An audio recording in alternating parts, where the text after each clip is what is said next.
Call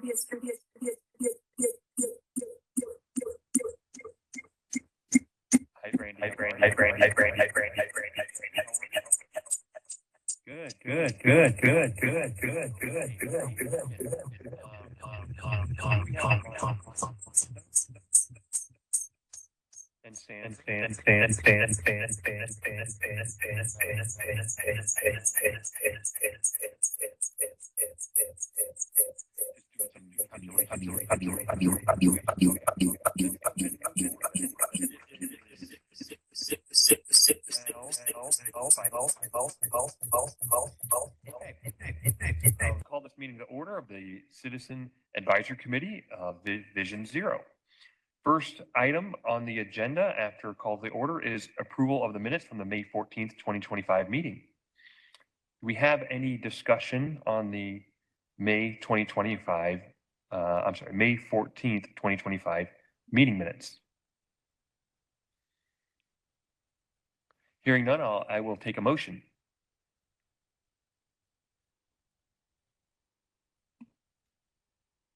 I'll move approval of the minutes, Mr. Chair.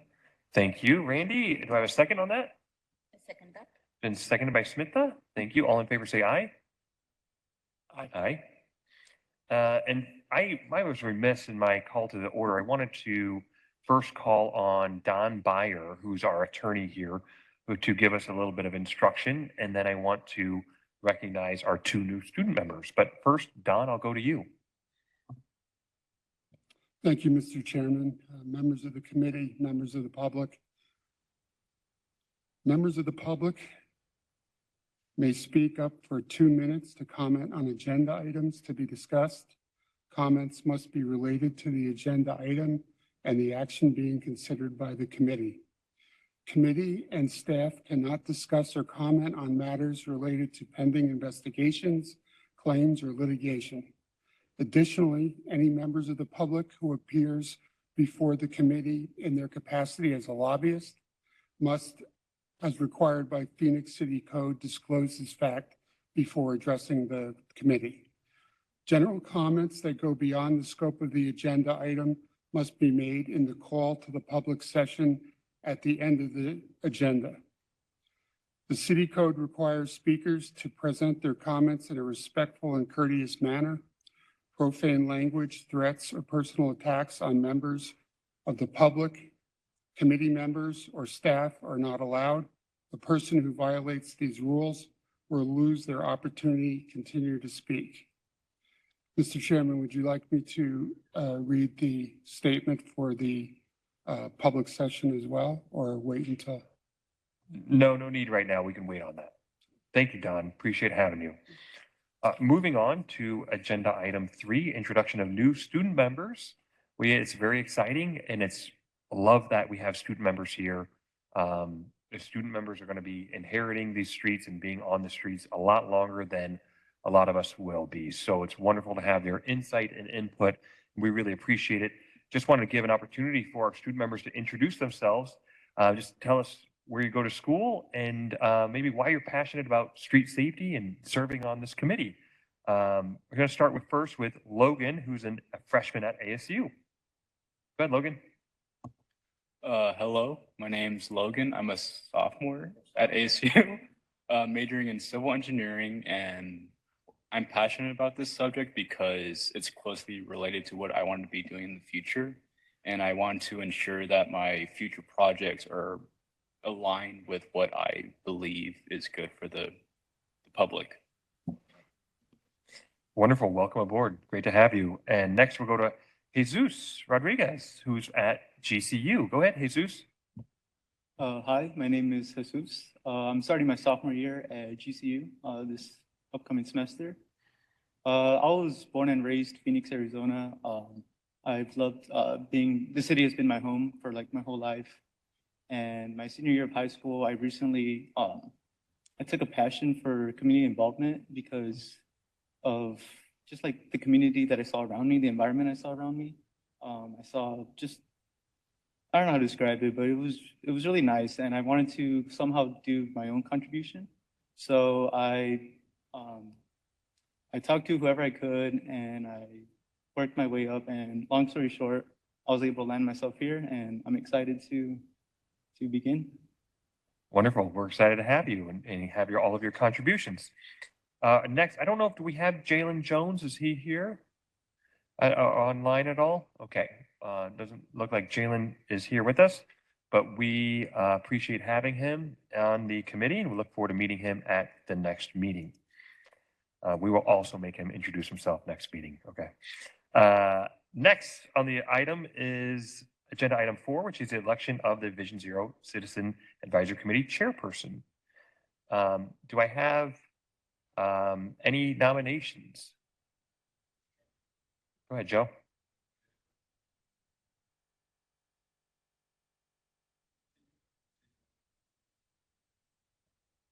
Thank you, Joe. I appreciate the nomination. It's been a pleasure to be the chair. I can do it one more cycle here, and then yeah, I accept the nomination. Are there any other nominations? Okay, hearing none. All in favor of myself as chair? Any opposed? Hearing none, I appreciate the responsibility you vested in me and the opportunity to work with street staff and with you all in the community to continue to achieve and work to achieve Vision Zero. Really appreciate it.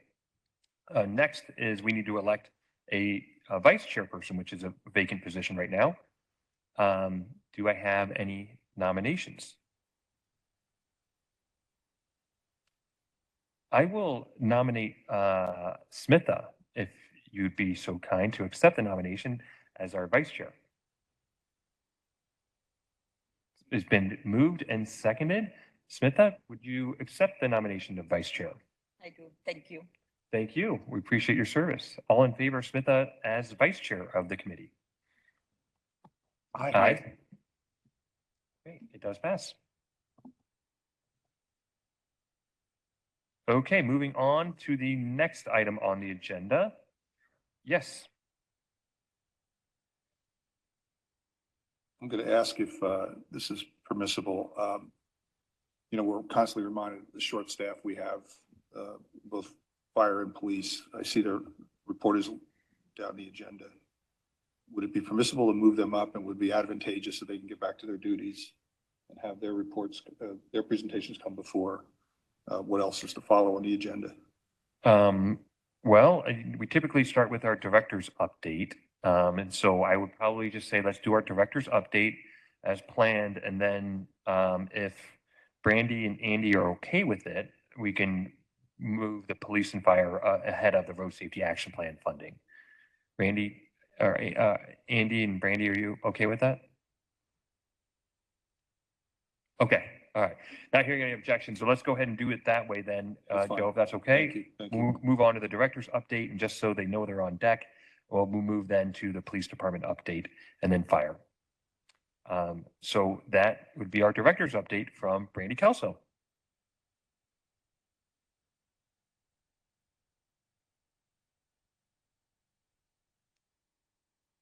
Thank you, Mr. Chair and members of the committee, and congratulations to both Ed and Smitha. We're excited to have you on board for the next year as chair and vice chair. So I have just a few updates today. First, I wanted to give some general updates on some of the things that I know we've talked about in this committee at length and sometimes. First of all, the leading pedestrian interval implementation. We did over this last month implement 2 more locations with the leading pedestrian interval at 27th Avenue in Camelback and 16th Street in Camelback. And so you might remember when we came on this item a few months ago. I should have written down exactly when that was, but a few months ago, we had talked about trying to get to 12 locations this year. And so we're starting to click those off. And for those of you who weren't on the committee, these intersections are where all the lights turn red and the walk sign for pedestrians leads ahead. So they get the walk signal for 3 to 5 seconds or so ahead of any lights turning green. And so if you've been here near the council chambers, the intersection right here at Third and Jefferson, or Washington, Third and Washington has that. So when you're there and you walk out of here tonight, you can look and see what that's all about. So we're making some progress on that item. In addition, this past month, there was a citizens petition on high visibility crosswalks and stop bars to our council. The council heard that and asked that that be referred to the subcommittee, the TIP subcommittee, Transportation, Infrastructure and Planning. That was held last week. Brianna and I were there and gave a presentation on high visibility crosswalks and stop bars. The subcommittee council members have asked us to put together a 5-year plan with some options and some funding needs in order to implement high visibility crosswalks and stop bars. So we'll be working on that over the next few months, and I expect that this committee will hear something related to that in the October timeframe once we've started being able to put that plan together. So I know that that's something that this committee has heard in the past, as well as had some resolutions on. So I wanted to let you know where we're at on that item. Wonderful.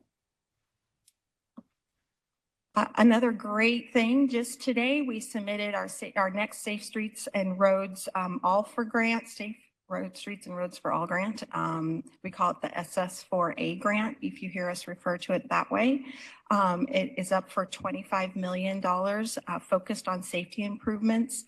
What we did this time, last time, the big grant was for re-envisioning Indian School from 39th Avenue to 91st Avenue. We've actually just started the design on that. The council recently approved us hiring Aztec to do that design. So this is a new grant in a little bit of a different area. The main focus is on Dunlap between 35th Avenue and 19th Avenue. But we also then included in this several other locations where we wanted to do hawks or signal improvements or streetlight pedestrian in order to really maximize up to that $25 million. And so the map there on your left shows you kind of the network of what we're looking at as far as pedestrian upgrades, streetlight upgrades are in D4 along 43rd Avenue. So a lot of fun things going on here. We've also partnered with a couple places or a couple people, one to do some educational outreach, specifically related to pedestrians and teen drivers, especially given that there is a high school in this corridor. And then we've also been working with the Maricopa Health Department on some safe routes for schools, because as you can see, there are several schools in this corridor as well. And so we think it's a really great grant application and shows a lot of community involvement. So we're real excited to hear the results of this. It was just submitted today. And so we probably won't hear until towards the end of the year, the calendar year, as to whether or not the department got this grant. So we're real excited about this. Mr. Chairman? Randy, is Yes, go ahead, Joe. this a state or federal grant program? It's a federal grant program. Any prognosis changes in the environment, given everything that's going on? Not on this type of grant. The NOFO for this did already account for the things that the new Trump administration was concerned with. Great. Thank you. The other update that I wanted to let you all know about, as you might recall, in October, the City Council approved the development of a program for automated enforcement. Other people can look at it from a red light running standpoint and or speed enforcement areas. It is scheduled to go to council for formal approval to enter into a contract with our vendor.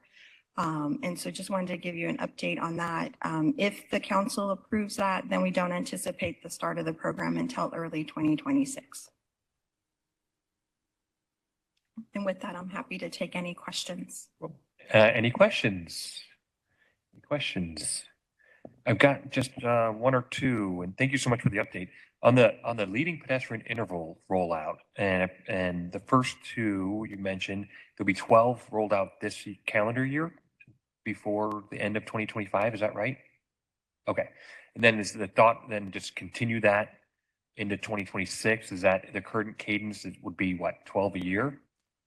Mr. Chair, members of the committee, yes, the plan is to, once we get those 12, to then continue to look for the next and like kind of on down the road. Mhm. Okay. Got it. And then it's using, I remember the presentation from the gentleman, I think he was from NAU. And is that kind of the rubric, not to go into that whole presentation again, but was that kind of the rubric you're using to identify these LPI intersections? Mr. Chair, members of the committee, yes, that is true. We're still using NAU's prescribed, I guess you'd say, warrants or matrices to try to figure out what's the highest priority and kind of work down from a priority standpoint. Is there any way, I know this body said, hey, we're really impressed with that presentation and what LPIs can do. Any thought or way to kind of expedite that rollout, maybe instead of 12 a year, more than that? Mr. Chair, members of the committee, possibly there are some other things that we're working on to improve our overall system related to lights and signals. Some of our intersections are older intersections, and then therefore they're not easily to modify to include this. But we'll keep looking at that. The team that does that also does a lot of other things like light rail permissives, and they're working with the fire department on the permissives for fire trucks. And so that group's got a lot on their plate.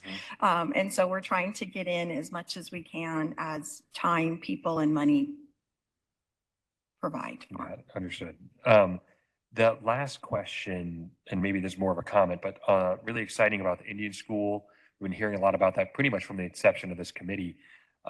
Is there an opportunity for Aztec as part of their way to come to this committee for feedback, to get some insights from this committee about specifics on Indian School Road, and for us to give some feedback for what they're planning?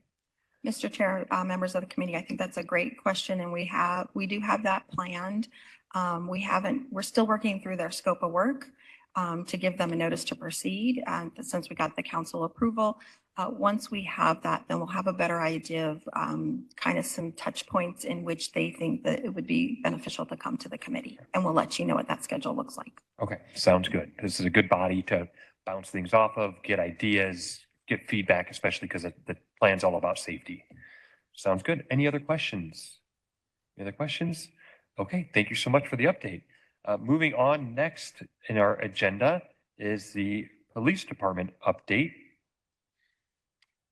And we have Lieutenant Chad Ryan. Lieutenant Ryan, good to see you again. Always a pleasure to have you down here. We really appreciate you come to our committee. Yep, take your time.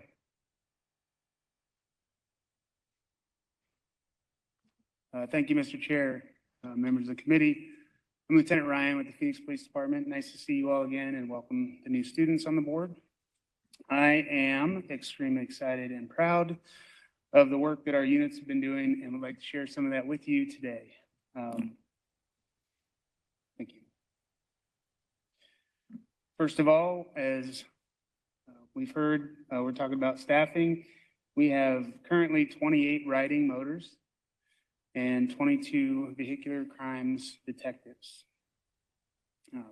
With that, year to date from January through May of 2025, so far, our unit, just our unit, this doesn't include numbers from other units or patrol, have processed almost 300 DUIs, have over 300 arrests, almost 11,000 tickets. We've done 195 commercial vehicle inspections, written 1,266 parking tickets, and completed 501 crash investigations. Our current program right now, a traffic enforcement program, we replaced, not completely, but we shifted from a speed complaint line to a targeted enforcement or a traffic enforcement program where we put out radar trailers for a week to gather data. Then the officers from my unit go out and work that area for the next 2 weeks. And then they put the radar trailers stay out through that deployment, and then they stay for a week after to see if that changed any of the behaviors. And so that's our traffic enforcement model that we're using right now. With that, what we've seen in some of these areas is a significant decrease in excessive speed violations. This would be anything over 11 miles an hour or higher for the excessive speed. And so you see reduction in each of these specific areas. Dove Valley was 37%, Chandler was 36.5%. On McDowell, we had a 21.8% decrease. Baseline was decreased by 18%. And again, Cactus, we had a 14% decrease.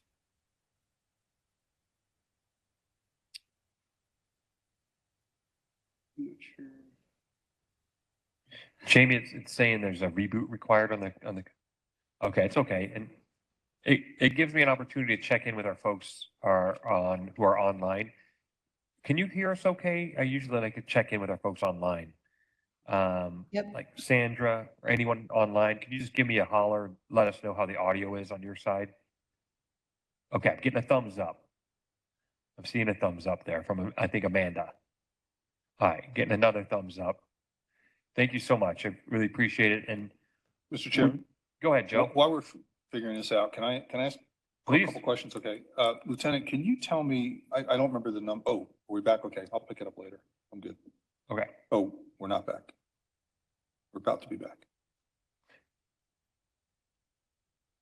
Lieutenant, out of those 10,000, whatever it was, citations that were issued, and you might not have, I don't expect you'll have this number, but I'd be curious.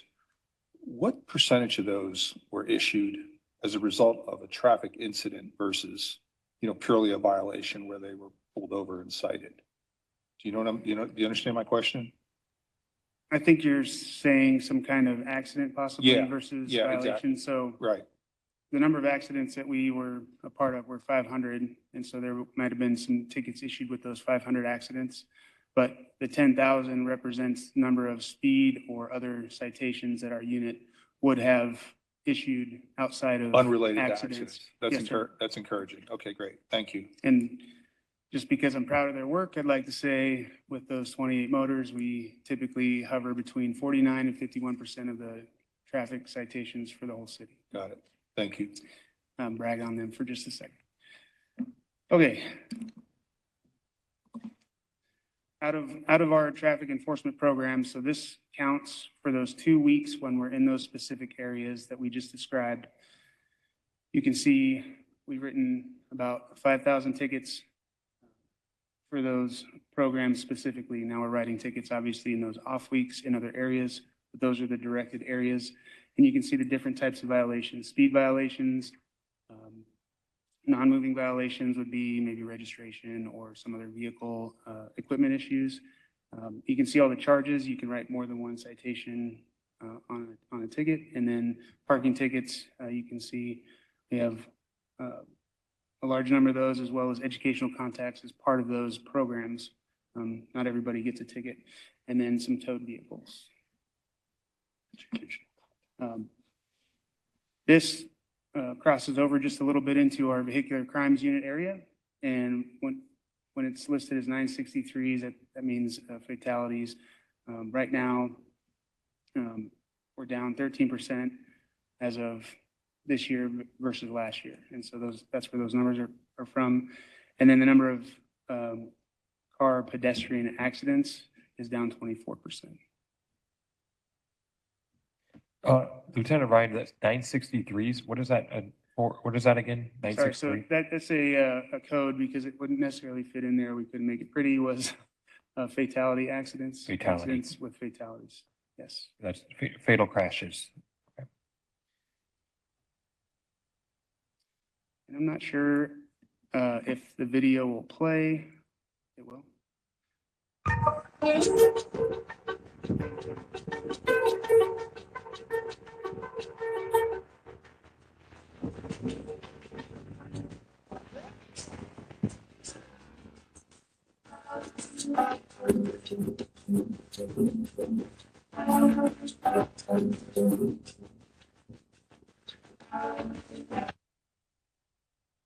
We've done some work with our Public Affairs Bureau to help educate folks on the importance of watching out for people in crosswalks, as well as some other videos that we put out to help make sure the community knows what's going on, not only about speed, traffic. We recently had some other presentations at council about the electric bikes, but we've tried to help get the awareness out as much as possible through our Public Affairs Bureau to help us with the accidents. And now I'm going to turn it over to Sergeant Wood, who is part of our unit. I have a question before we proceed. Go ahead, Julian. Thank you. For the non-moving violations, what does that entail? That could be anything from equipment violations like cracked windshield, missing lights at night if your lights aren't working at night, to registration, suspended registration, no plates on the vehicle, things like that. So those would be non-moving because they're not related to driving specific. Got it. Thank you. Thank you. Samantha, go ahead. Yes, I have a question. A few slides back where you were comparing speeds before and after enforcement. Couple of corridors, I see that the speeds increased. Is that right, or did I read that wrong?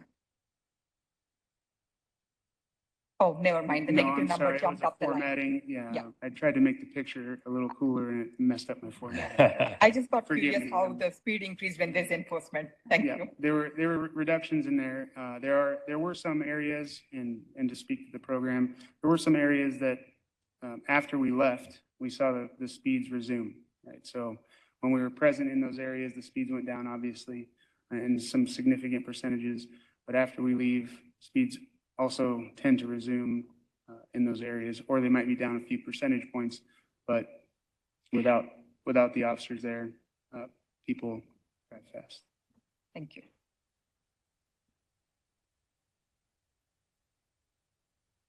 Mr. Chair, members of the committee, any other questions before I turn the rest over to Sergeant Wood? Not for you. Go ahead, Joe. Yeah, Lieutenant, for the benefit of can you tell us what you shared with us previously about staffing, what it was, whenever it was, 10 years ago, 15 years ago, and what it is now? Mr. Chair, Mr. Hughes, yes, sir, it was approximately 150 to 160 motor officers, so riding motor officers in 2008. And so we're down to 28 riding motor officers currently. Thank you.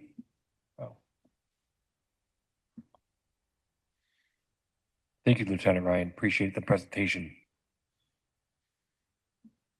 Good afternoon, Mr. Chairman and members of the committee. My name is Sergeant Justin Wood. I supervise our traffic education and safety squad, and a big portion of our job function and duties is interacting with the community and providing safety presentations in numerous venues. Primarily, this year we've done bicycle rodeos and car seat safety checks. The bicycle rodeos consist of our officers going out and interacting with schools and communities at the city council. They have city council hosted events throughout the valley. The main focus of these is starting to influence and provide for basic roadway safety, ensuring that children are wearing helmets, whether on anything involving wheels, be it a bicycle, a scooter, rollerblades, skates, anything like that. We focus on general roadway safety rules, when to cross the street, when not to cross the street, how to safely do so. We want to build the foundation with these children so that they understand the basics of roadway safety, so that as they grow older and then eventually become drivers, they have that concept of how to properly enter into a roadway, how to make a turning movement, and how to ideally operate a vehicle safely. With car seat events, we've had 2 so far in 2025, and this is in partnership with Native American Connections and Phoenix Children's Hospital and the Phoenix Fire Department. What this involves is a large venue that is set up and booths where parents drive their vehicles into, and the vehicles are inspected for the proper usage of a car seat. The proper car seat is in use, be it a full upright 5-point harness car seat or a booster seat, depending on the age of the child. The idea is to teach the parent or the caregiver of the child how to install and how to properly use that car seat to ensure the safety of the child that's being transported in a motor vehicle. In addition to interacting with the community, we're responsible for training our current officers, and we've done 2 car seat technician schools, certifying 48 students in the installation of car seats and safety devices in a vehicle. We've done advanced DUI investigation classes 4 so far this year, certifying 90 students in the horizontal gaze and nystagmus test, the roadside field test. Everybody's seen videos where, hey, watch my pen. It goes side by side. The A-RIDE course, which is a precursor course to our drug recognition expert. It's just advanced detection techniques to identify people that are under the influence or impaired by drugs. We have conducted 5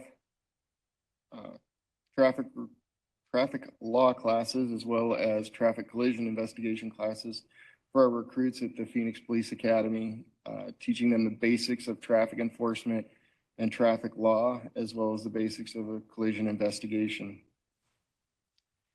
Continuing with our advanced training, we've conducted 3 classes for certifying officers in the use of radar and LiDAR, the speed detection devices. We actually currently have a radar course going on right now with 17 students in it. And we also go out to our patrol briefings, and so far this year, we've successfully gone to 50% of our patrol briefings in order to provide them additional DUI training to enhance the skills and knowledge base of the officers that are on the roadway. And hopefully we can have an impact on the continued DUI investigations and collisions that we see in the valley. Excuse me. Upcoming around August, early September, we will again focus on our school zones and with the back to school enforcement program, targeting the school zones to get people to abide by that 15-mile-an-hour speed limit, much like you saw in the video with Baxter. We want to focus again on the safety in the school zones and pedestrians and the children crossing the streets. Another targeted portion of that, coinciding with the school zone enforcement, is people passing school buses that are stopped with the road signs out and the lights flashing. That's another portion of that targeted enforcement. Currently, we are piggybacking off of the national Click It or Ticket campaign and conducting enhanced enforcement for seatbelt and child safety seat violations throughout the city, trying to encourage people to wear their seatbelts and ensure that their children are secured properly in the car seats. We've all seen those horrible crashes where unfortunately people are ejected from their vehicles, so we all know that seatbelts do in fact save lives. Any questions from the committee? Questions from the committee? Randy, go ahead. Sergeant, thank you very much. Really appreciate the presentation. I, in particular, was very impressed with the numbers about bike rodeos. I was really impressed to see how many had been held this year and how many people are attending. I mean, into the hundreds is really impressive. I am wondering, are those events typically open to the public? And how do people find out about those events and whether they're open or available and what times and that sort of thing? Other than the school presentations, they are 100% open to the public. They are often put out through social media and community newsletters. I know, I believe it's District 2 sends out a mass notification to residents in the area regarding the bike rodeos that we do. One of the largest ones we did this year was at Sunny Slope Park in the Desert Horizon precinct. It was a huge community event, and we had close to 200 people that participate in that bike rodeo this year. Impressive. Thank you. On the bike rodeo, then I'll get to Joe's question, but my understanding is that they're only held right now at kind of enclosed places like a parking lot or a park. As at the Osborne School District, we try to do one on Osborne Road, the new bike lane, which we love, by the way. It's phenomenal. But bike rodeos, at least so far, haven't been allowed in kind of on a bike lane out in a normal way. Is that still the case? Generally, excuse me, Mr. Chairman and the members of the committee, we generally conduct these in a parking lot and draw a course utilizing chalk just to keep people out of the roadway in the event that a car does come by. We want to try and keep these as safe as possible because a lot of times we're dealing with small children that don't have a whole lot of experience riding a bicycle or other wheeled object. So we try to keep them out of the roadway. Yeah. Love to see that maybe opened up to, so especially some of our new bike lanes that are protected so that the kids are going to school and can kind of get a feel for that, how that works. Just a suggestion to think about. I'm going to go to Joe, then Sandra, then Amanda. Joe? I have two questions, so I'll just ask this first one. I'll stay on the issue of bike rodeos. Tony, you might remember previous meeting, we discussed this. I have some experience with bike rodeos back east. They're wonderful. We found AAA to be a willing partner in organizing, actually staging bike rodeos. I think we can do better than 8, one per city council district, but we have limited resources too. I, again, would suggest if you haven't done so already, reach out to AAA. They're not the same AAA that they once were. We don't have AAA of Arizona anymore. They've merged with California and I think several other states. But nevertheless, I just think that they could help amplify, the program and maybe even free up some of our resources for, for other needs. And then you can come back to me later. Okay, I'll come back to you, Joe. Sandra, I'll go to you first. Hear me okay? We can hear you. So I just had a question about the slide with that did the report of the bus drivers and the drivers running the stop signs. Are bus drivers allowed, or do they have the okay to report, like if they get the license plate of the driver who is running that stop sign? Are they allowed to report that to the Phoenix Police Department? Is there something like I've read that other like bus drivers in other states are allowed to do that, and they have cameras with their the buses. I was wondering if that's something that Phoenix has. Officer, did you get that? I think I did. If you want me to try to repeat it, but did you get the question? I believe I understood the most of the question in that if a bus driver witnesses a violation, are they allowed to report it to the police and are we allowed to take action? And I think the question also could like Sandra, for example, as a concerned parent or somebody that lives nearby that observes something and takes it down, can they report that as well? It can absolutely be reported and we would make every attempt to contact that driver. However, the courts have kind of limited our enforcement action on that, and that if the officer did not see the violation itself, there's not a whole lot we can do for a civil traffic violation. However, with the advent and more prevalence of video, I don't know if that has been tested in court yet. So if Sandra, or bus driver, or any other witness has video of and can identify the particular driver passing the school bus or committing a violation, it may be something we can look into. Okay. And I think most of the buses nowadays have those cameras on there. Okay, moving on. Amanda. Hi, everyone. Thanks so much for the present. Can you hear me? Yep, loud and clear. Awesome. Thanks so much for the presentation. I'm going to back us back up to the bike rodeo slide. They're so great. I'm curious if you guys are using kind of the experts who are going to be at those bike rodeos to film some of the helpful content that's being discussed, or, showing demonstrations and filming those demonstrations, kind of similar to like what you guys did with the public affairs team in Baxter, just to help disseminate that information for people who physically can't show up for the bike rodeos. It, might be useful. I'm curious if you guys are, thinking about how to broaden the reach if people physically can't show up.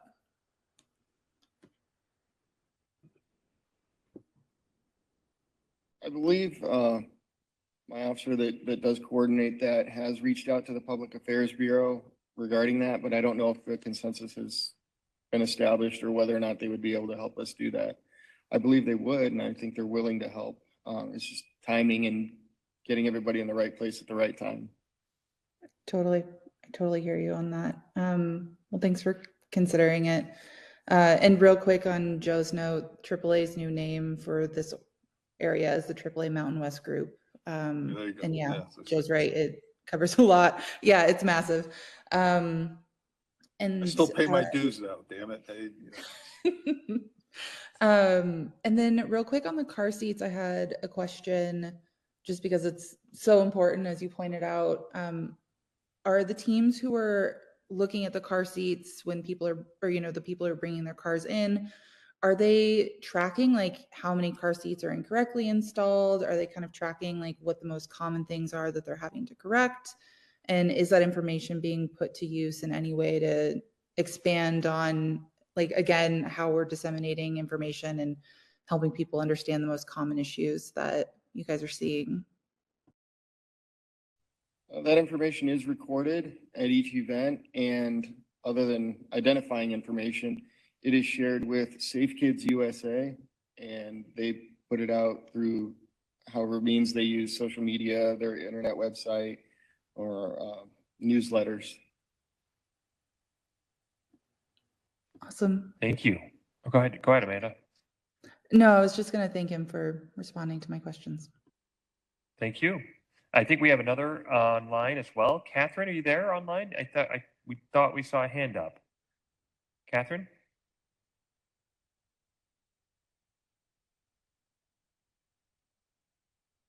And if you're there and you have a question, Catherine, just holler out. But in the meantime, I'm going to go to Joe Uhas. Go ahead, Joe. Sergeant, regarding the school, can you bring that slide back? The collaboration with school districts. I'm sorry.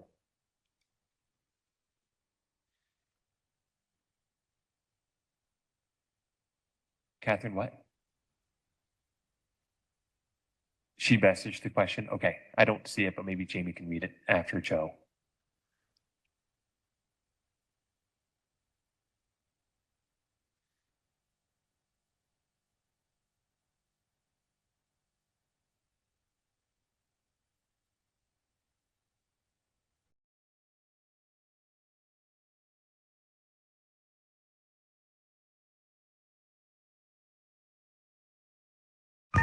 It's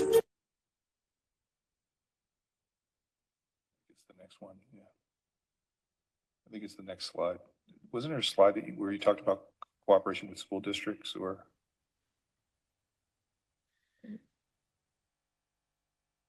No.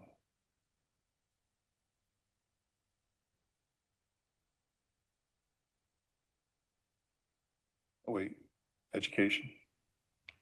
All right, let me see if I can just do it without it. Yeah, that's the one. That's the slide I'm looking for. Yeah, back to school. Okay, so Sergeant, there's 30 school districts in the city, as you know, and almost without exception, they're all talking about school closings and consolidation. Phoenix L's closing 2, Roosevelt's 5, Cave Creek's 2, and I know 4 or 5 other districts that are talking about it. It's not public yet. So next year, those districts that close schools now are going to have students coming in to schools in different ways. Mm-hmm. And what, if anything, is that doing to your efforts, knowing that there's almost going to be a need for re-education in some of those schools because now the student population is coming in from different directions. They're unfamiliar with it. And, whatever the outcome of that is. Have you considered that at all in your programs? We have been working with the streets department in safe routes to schools for kids. We've had 2 or 3 meetings on 2 different schools so far, trying to establish the best route, as 2 of them have been affected by these recent school closures, Oh, and we'll cool. be seeing Great. that influx of students Good to hear. coming into their school. So as far as changing what we're doing, not a whole lot. You're other doing what than- you should be doing. That's wonderful. That's great to hear. Yeah, other than Yeah. we'll have fewer schools to go to, unfortunately. Yeah, no, you are In taking one that. aspect, unfortunately. Yeah. More schools are always better, in my opinion, but Right. The main idea is to educate the parents that are driving their students to school to take the safest route to get there and to abide by all the Yeah. signage that's up. Yeah. But clearly, you've taken that into consideration. That's good to hear. So thank you. Yes, sir. Other questions? Other questions? I just have one last question, Lieutenant. Uh, so I read the slide that said it's difficult to modify behavior through enforcement. I feel like I found that to be somewhat true. When a road is designed, it's really wide, there's people speeding through it. It's hard if a driver is just kind of going a certain way to really slow them down if the road isn't really designed for that. So it takes all the 5 E's. I absolutely believe that. And if a road is not designed the right way, enforcement is you're kind of I don't know if you can really address that fully through enforcement. Is there ever a time when you're seeing a lot of crashes in a certain area or seeing maybe something that from a road design standpoint that's not working, where you provide that feedback to, streets and kind of have a communication in that way of what you're seeing on the ground out there with some, you know, deaths or crashes or just near misses even that maybe don't get caught up in the statistics and you're saying, hey, maybe there's some room for improvement and the kind of the 2 E's with the engineering E and the enforcement E are kind of talking to each other. Mr. Chair, members of the committee, yes, the answer is yes. We have robust dialogues all the time because we work very closely together on several different projects. Some of those things are based on different traffic studies that they do or that they've collaborated with us on. And so we do provide feedback in those things, but then there's also the design cost and those parts of the engineering that they're working through. And specific areas. I want to say the last one that we had a discussion about was the Happy Valley and I-17, how much that helped in that area. And so just having discussions about specific intersections, the ones you see in MAG, the ones you see in the top 10 list, the ones that have high injury or fatality rates. And so, yes, Mr. Chair, we are working to look at not only the enforcement side as well, but I just want to make sure that my slide didn't come across the wrong way. Enforcement does help, but it's not the only piece, as you said. So, yeah, takes all the E's. I'm going to move to our public comment, and we have two people signed up for public comment: Nicole Rodriguez and Abby Tomich. I'm going to start with Nicole. It says on my paper in person, but I don't see her in person. I'm thinking she's probably online. Is she online?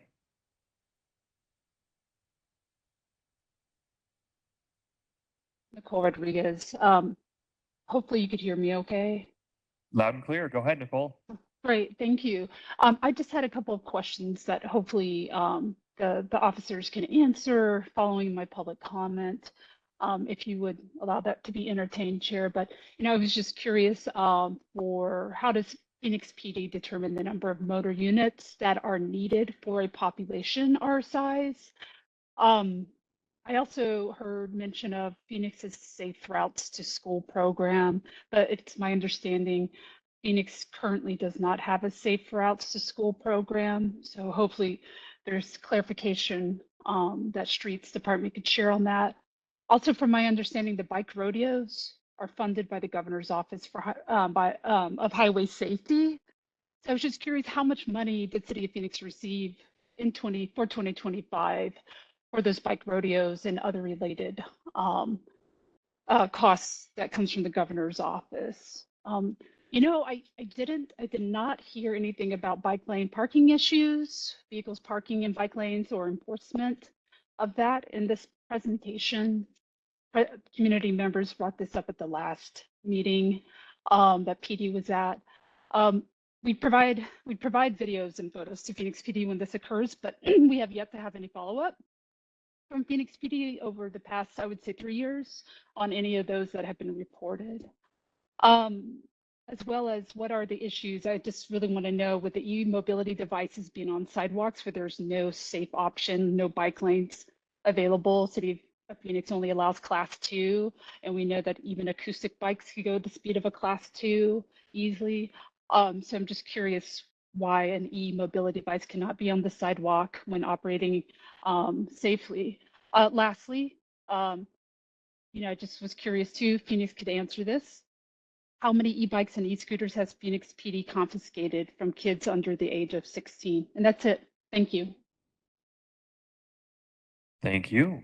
Going to go next to, and I'm going to circle back with see if other folks from the committee have questions, but I'm going to go next to Abby Tomich. Abby, can you hear us?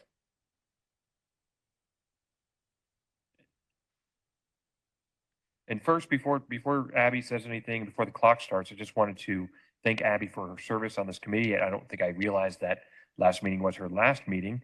And so I would have said this at the last meeting, but thank you so much for your time and your service as a student member of the committee. It's always wonderful to see our members come back and talk with us and stay active in this committee. And I encourage everybody to do so, even if you're no longer on this committee. And so thank you, Abby. Can you hear us, Abby? Are you there? Yes, can you guys hear me okay? Yep, loud and clear. Go ahead.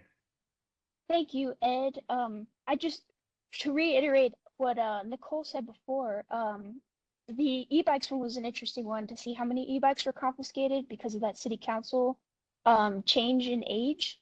And I also wanted to point out something that was mentioned a little earlier. If the speeding resumes as soon as police presence leaves an area, and given that the police department has acknowledged current staffing shortages, then it's even more important for the Vision Zero committee to prioritize long-term physical solutions to calm traffic and promote safety.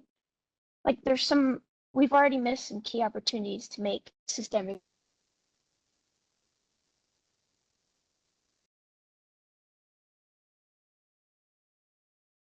Abby, are you still talking, Abby? We can't hear you. And connected bike lanes and the removal of the suicide lanes. The committee should be actively championing proven infrastructure changes that creates safer and slower streets, especially when enforcement alone cannot sustain a safer environment.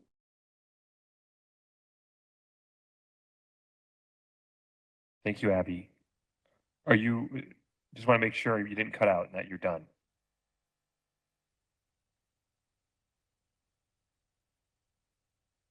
Okay.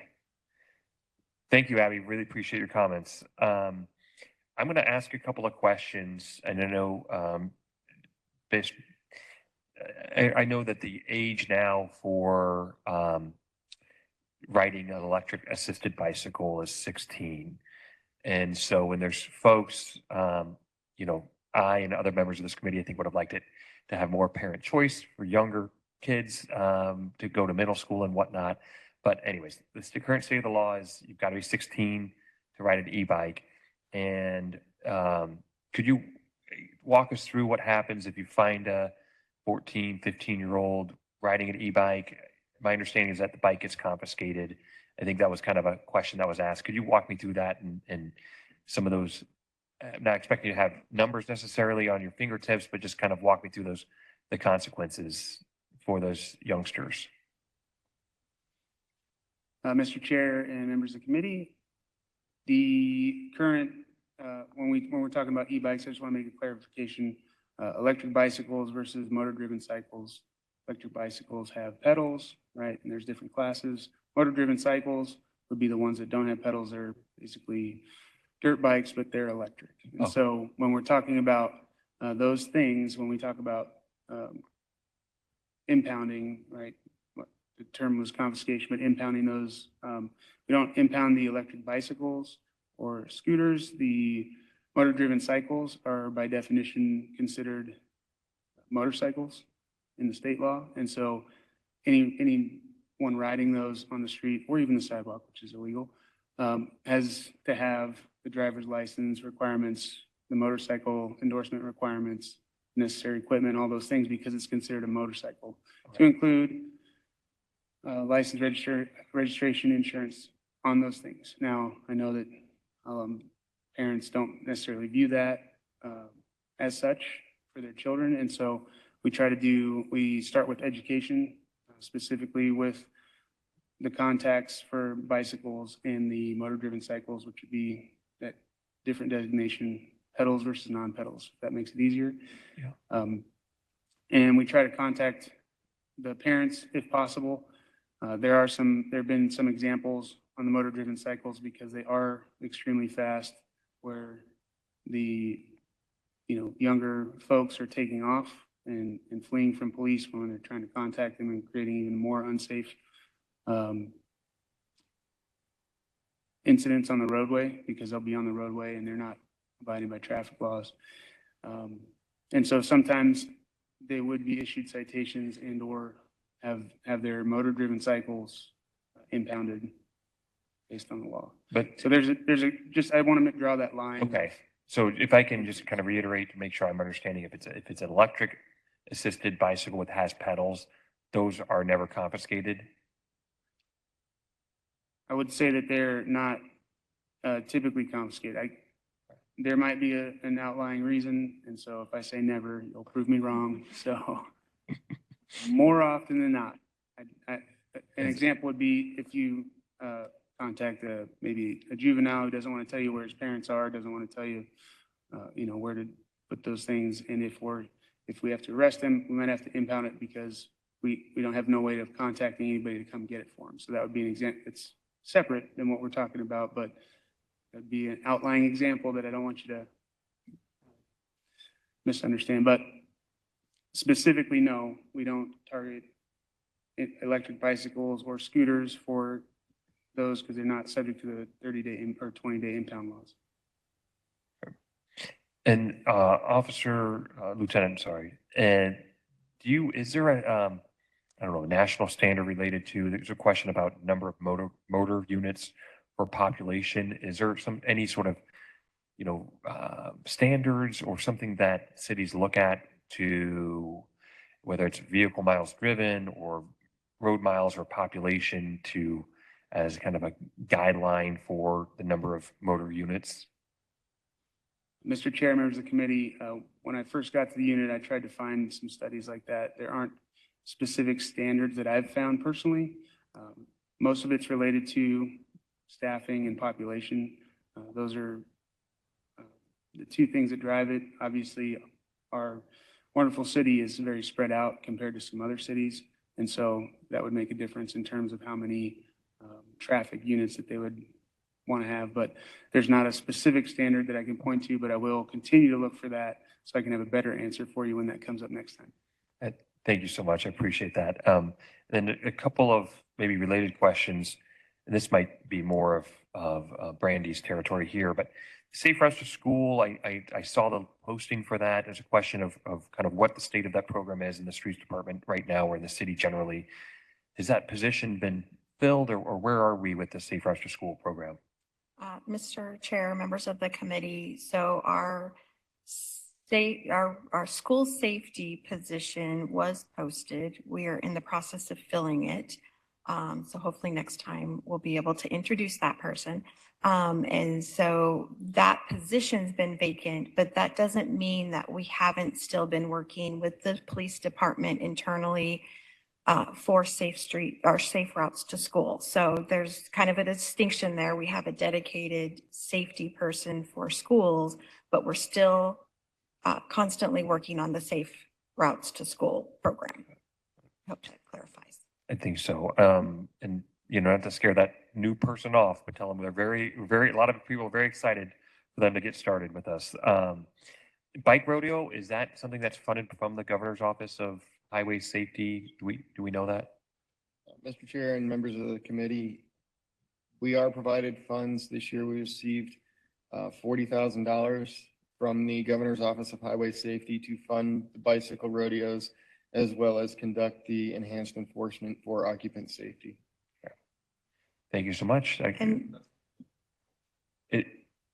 No, Mr. Chair, members of the committee, no, because Streets also buys helmets and things like that that help augment some of those things. So there's other funding that is put in by the city as well.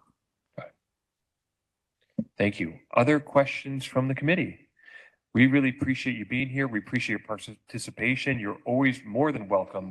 It's really important that we all work together. So I know you're very busy. Not enough of you out there, but welcome, more than welcome to stay for the rest of the meeting and for every meeting. Goes for everybody. Our next meeting is on August 20th. So we'd love to have you back as often as you are able to come back. So thank you so much for the presentation. Mr. Chairman, can I just raise one point? Please. I'm jumping ahead a little bit about, future agenda items. So I'm not asking for information right away, but maybe the next time you do come back.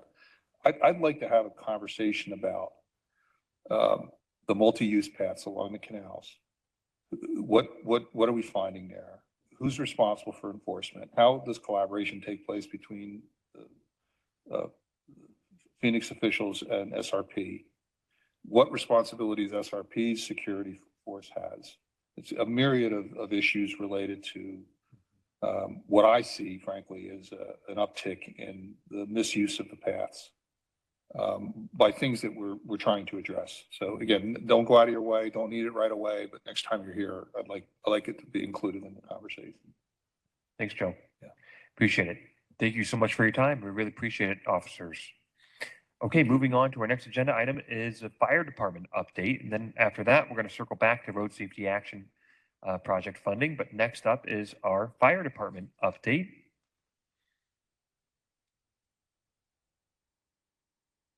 We have Captain Kim Ragsdale.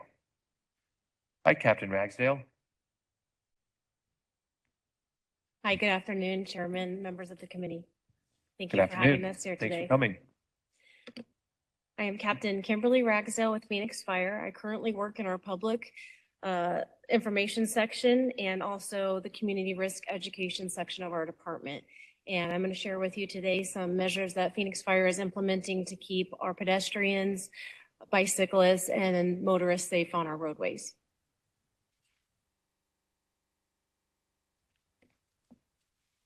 So every year, approximately 56,000 children under the age of 19 are injured annually in the United States from pedestrian and bicycle accidents. And Phoenix Fire is always looking for ways to change this number and lower the number in our community. And so we apply for every year and receive a grant from the Governor's Office of Highway Safety. We call it the GOHS grant.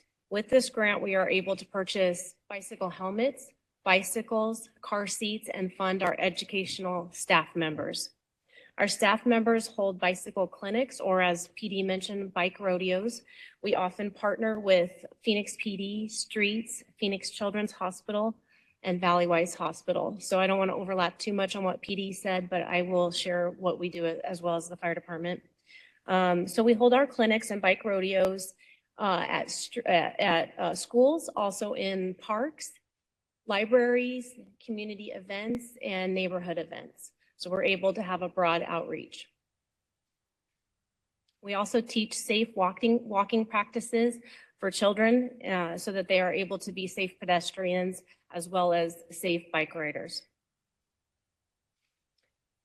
Our bicycling clinics this grant year, which runs from October 1st to September 30th, we've engaged 270 children, and we've also provided bike helmets to any of those children that need one to prevent head injuries and bodily injuries. And then something unique that our department is doing in our community risk education section is we are implementing a new digital dashboard, which allows us to geo-track areas in the city where bicycle and pedestrian accidents happen most frequently. And then we are able to go in with that data and proactively, target those neighborhoods and deliver focused education to reduce incidents.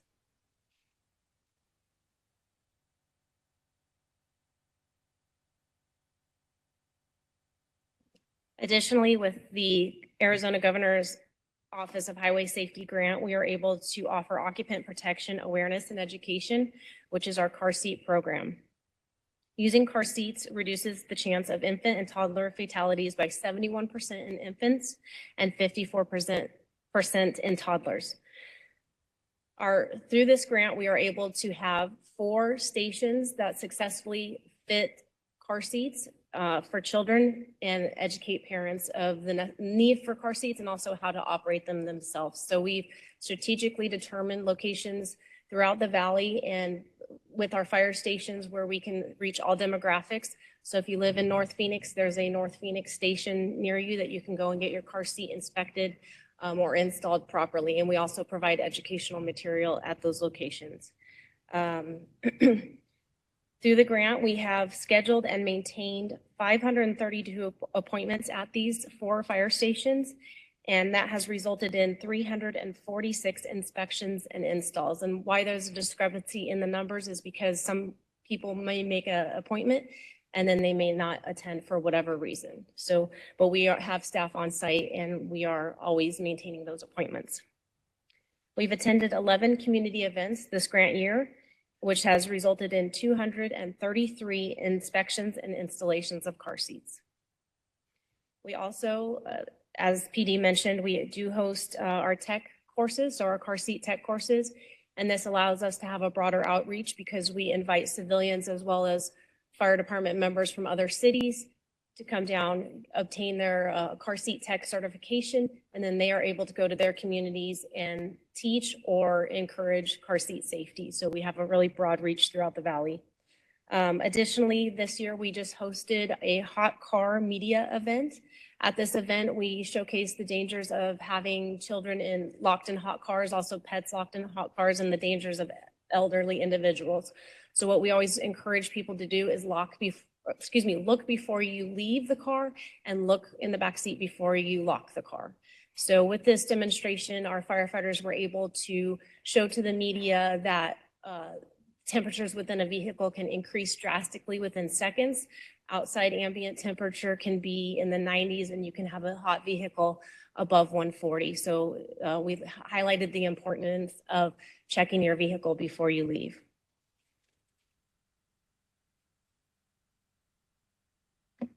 Additionally, with our grant through the Governor's Office of Highway Safety, we're able to conduct youth alcohol awareness and educational courses.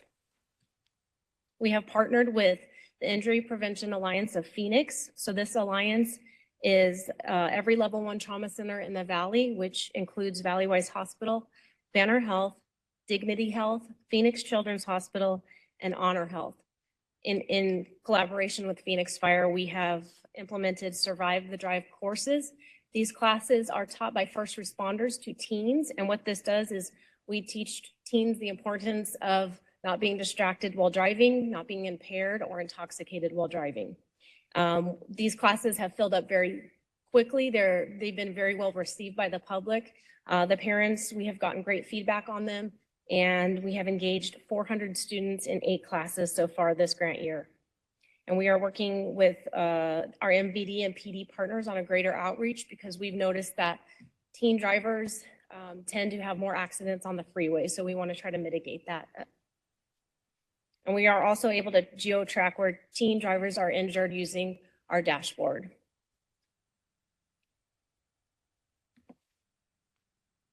Additionally, we are working on our emergency vehicle preemption systems. And as you can see in the second picture, or excuse me, the picture down below, there is a small black box that looks like a camera. And what that is that's on some of the intersection stoplights.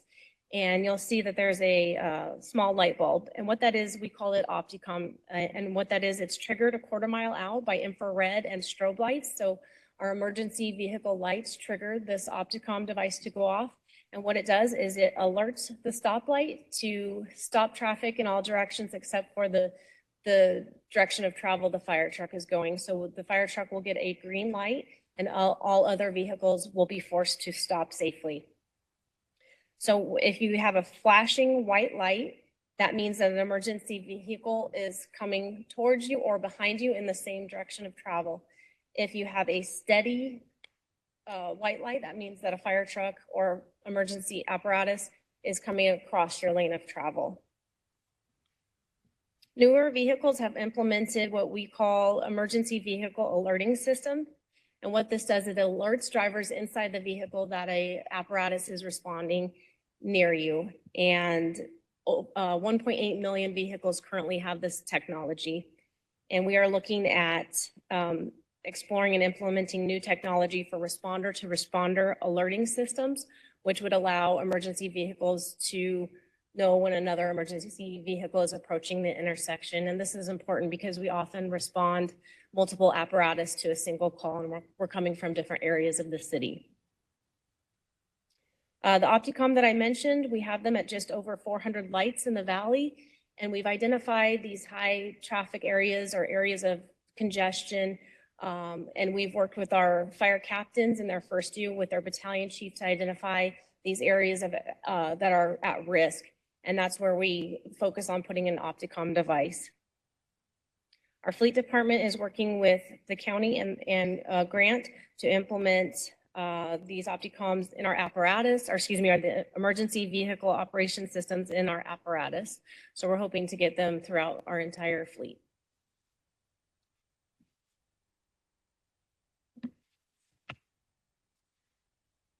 Next, we have our fire station exit zones. And what these are, it's highly visible pavement markings in the shape of an X or a diamond, and those are right in front of apparatus bays. So when the fire apparatus is exiting the station, they have a clear path to do so. And what it does is it alerts drivers that they're coming up to a fire station.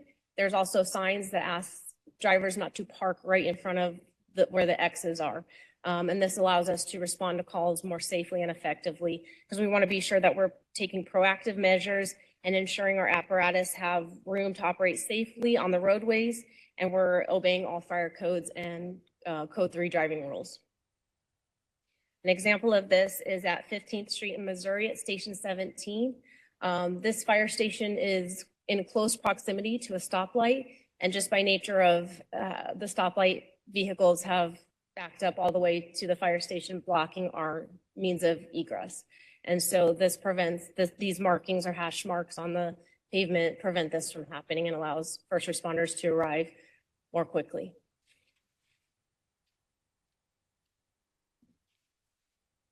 Thank you. Thank you. Questions from the committee? I do have. Leon, go ahead.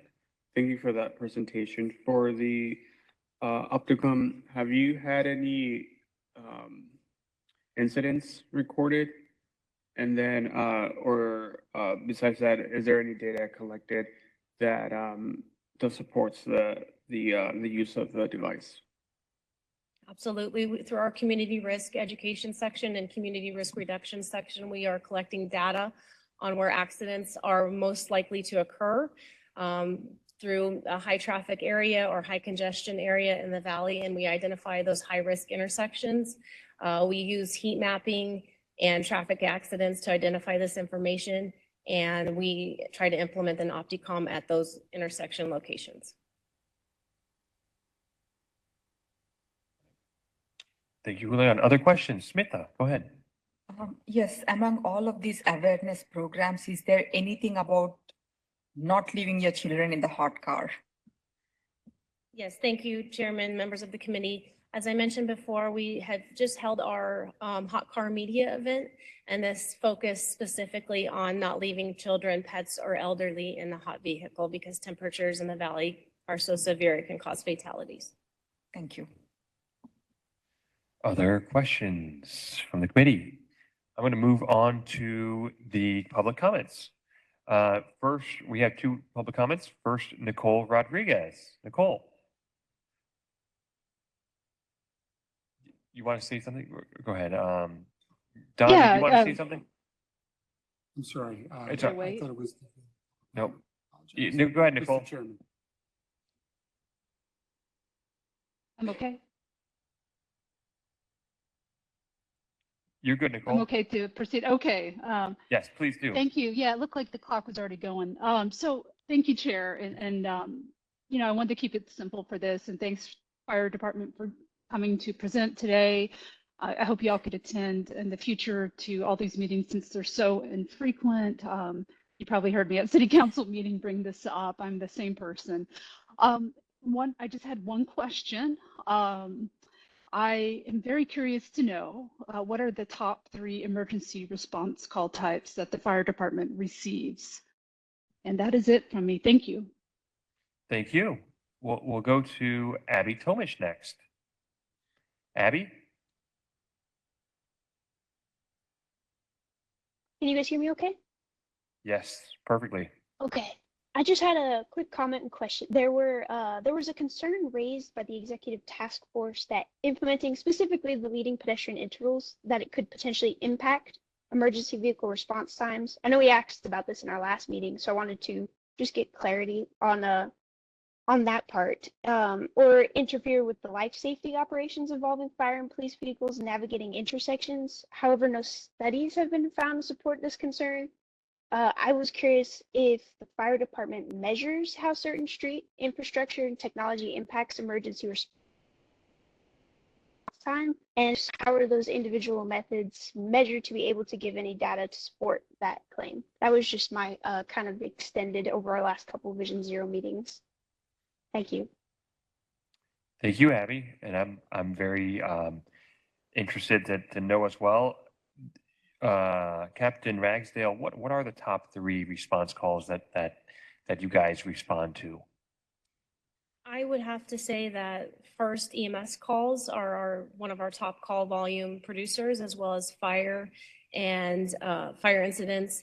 I'm not sure of the third one, but I know that those are a really heavy call volume for us. And an EMS call, just so I understand what that is, that's somebody's been hurt or injured. Is that right? That's correct. That can encompass a myriad of issues, excuse me, Mr. Chairman, and members of the committee.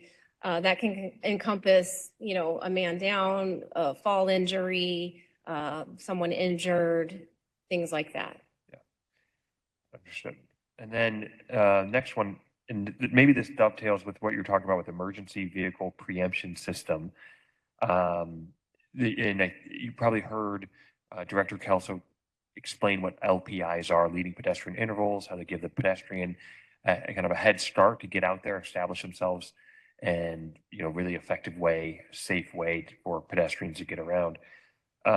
Is there any impact there with, if I understood the question right, is there any impact of LPIs on response times? Or it seems to me that probably not, given that you have, especially the emergency vehicle preemption system, but what are your thoughts?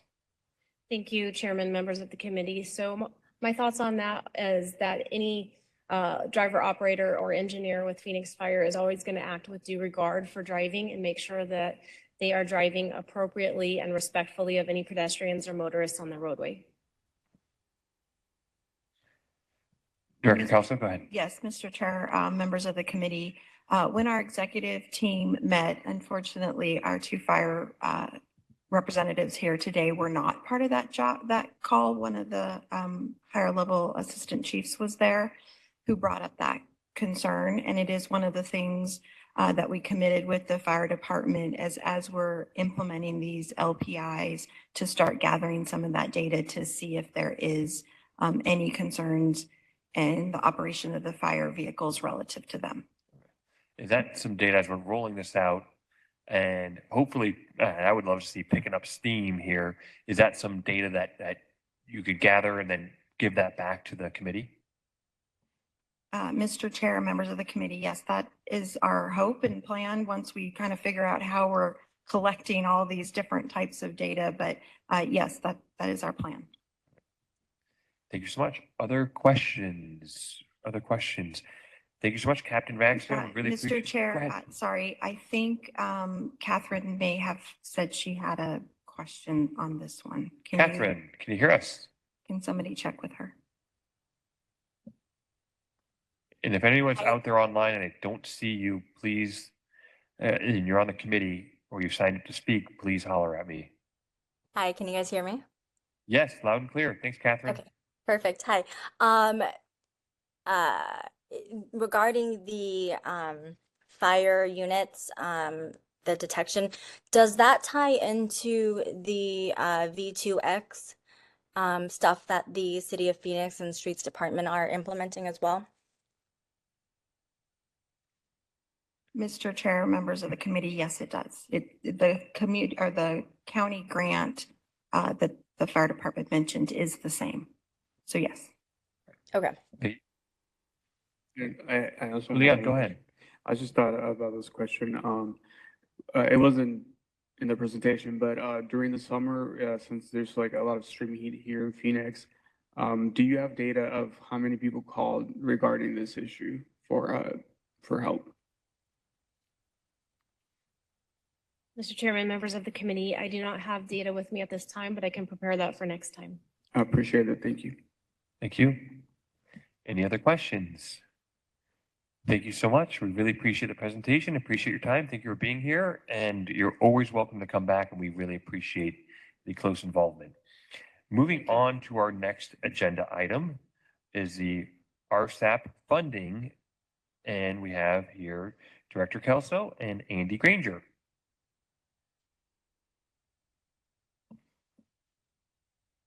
Thank you, Mr. Chair, members of Thank the committee. I believe maybe the last meeting or the one before, there was a question to start coming and talking a little bit about our budget and our finances. And so Andy and I are here to talk about that. Just as a little bit of a pre to what Andy's going to talk about, because he's going to get into some of the details, but just some high level items. Our budget is kind of in two pieces, operating and our capital improvement program. The department's overall budget for operations is about $130 million a year. It's primarily funded through AHRF, which you're going to hear a little bit about that. The funds, about $100 million come from AHRF, $25 million from general fund, and $5 million from other various minor funding sources. In addition, our capital improvement program is really only funded by primarily two things, AHRF, T2050, and then you're going to hear a lot about how we use those funds to obtain federal and local grants to really build over and almost double our CIP by allowing us to leverage those funds to get additional funds. And with that, I'm going to turn it over to Andy to kind of give us some of the specifics. Thank you, Mrs. Kelso. Mr. Chair, members of the committee, I'm happy to be here to hopefully give you a little bit more of an understanding of our budget. As Ms. Kelso said, the operating budget is comprised of primarily AHRF funds. We get approximately $170 million annually in AHRF funds, which is our state gas tax, our local allocation of the state gas tax, primarily gas tax that we receive on an annual basis. And then the remaining funds we use as part of our capital improvement program, which is $70 million.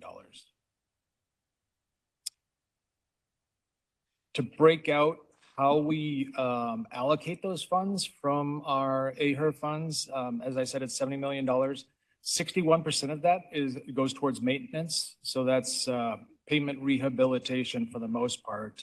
Our mill and overlay projects, our micro seals, and our slurry seals are the main component of that maintenance component. Then we also have an annual programs component that encompasses $26 million.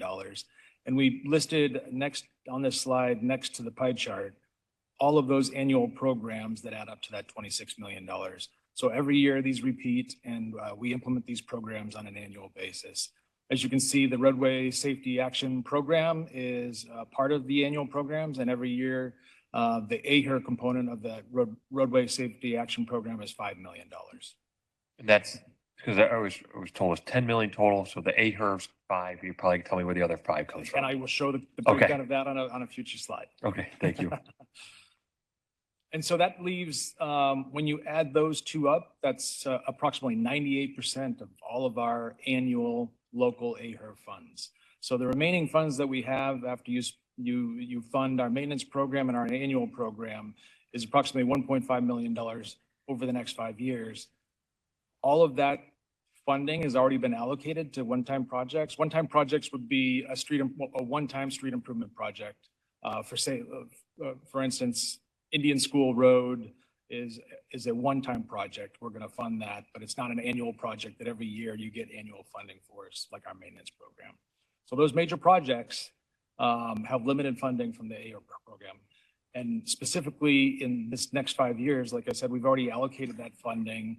So we don't have any capacity to add new projects that are AHR funded at this time based on our projections of revenues. And just to add to that a little bit, to give you a little bit of understanding, the AHR funds can only be used on very specific things. So it has to be things within the roadway relative to the road. So like like the things that we do for cleanup of with homeless solutions, that can't be used here. Things that we do on canalscape or bridges that aren't on the road, like the Rio Salado Bridge wouldn't count, so there's a lot of things that we can't use AHR funding for just because it's very restrictive in what we can use it for. These items that we're seeing here, these are items that can be used for AHR funding. Okay. Question as well. Julian, go ahead. How do you determine what's when a program becomes annual? Or how do you decide if the program is going to be one-time funding versus like a continuous? So most of our annual programs are council driven. We get council interest and we create a program, we propose it to council, and then it gets incorporated into our capital improvement program. And those are on an annual basis. And then one-time projects, sometimes they are derived from a public interest, or it could be a staff interest. We see a number of issues out there on a road that hasn't been improved. You've got scallop streets. You've got a travel lane or a roadway that's acting at a level of service or at a level of service, operating at a level of service that's inappropriate, and we need to widen out the roadway. So those are the types of projects that we would look at and propose in our capital improvement program if we have capacity. Oh, that makes sense. Thank you. The Director Counselor and Andy, the traffic calming programs of 3.15 million, are we just talking humps and speed cushions, or is that something else in the mix as well?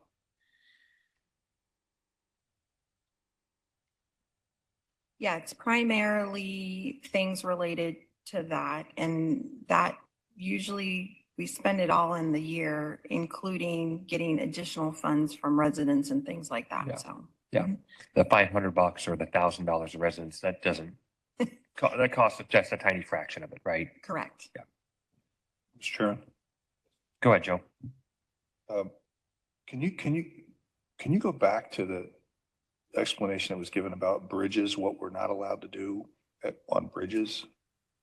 It's actually going to be on a future slide because it's part of the T2050 funding that we're going to talk about in a minute. But basically, AHR funds are primarily utilized within the right of way for vehicular traffic. It's comprised, the AHR is primarily comprised of the gas tax. So it's meant to be spent on roadway improvements. But It could be not the walkways. Yes, but a pedestrian bridge across the Rio Salado is not. I want to get back to that later.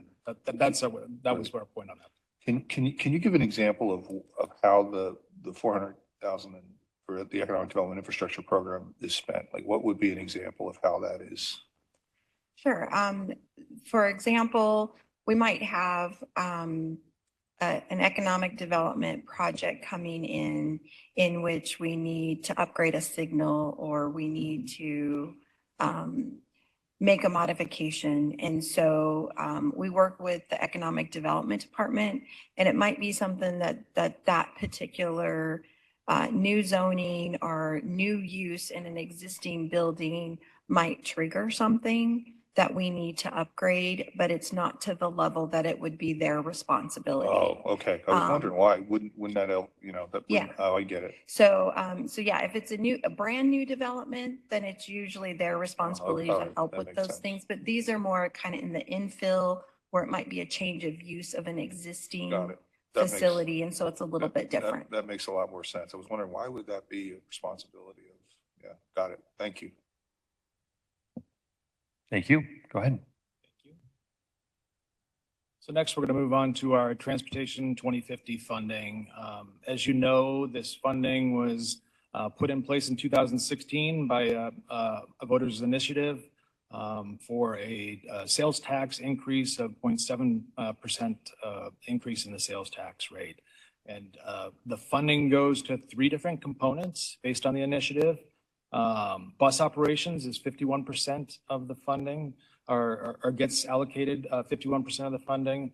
Light rail gets 35%. That comprises 86% of the total revenues that we receive on an annual basis.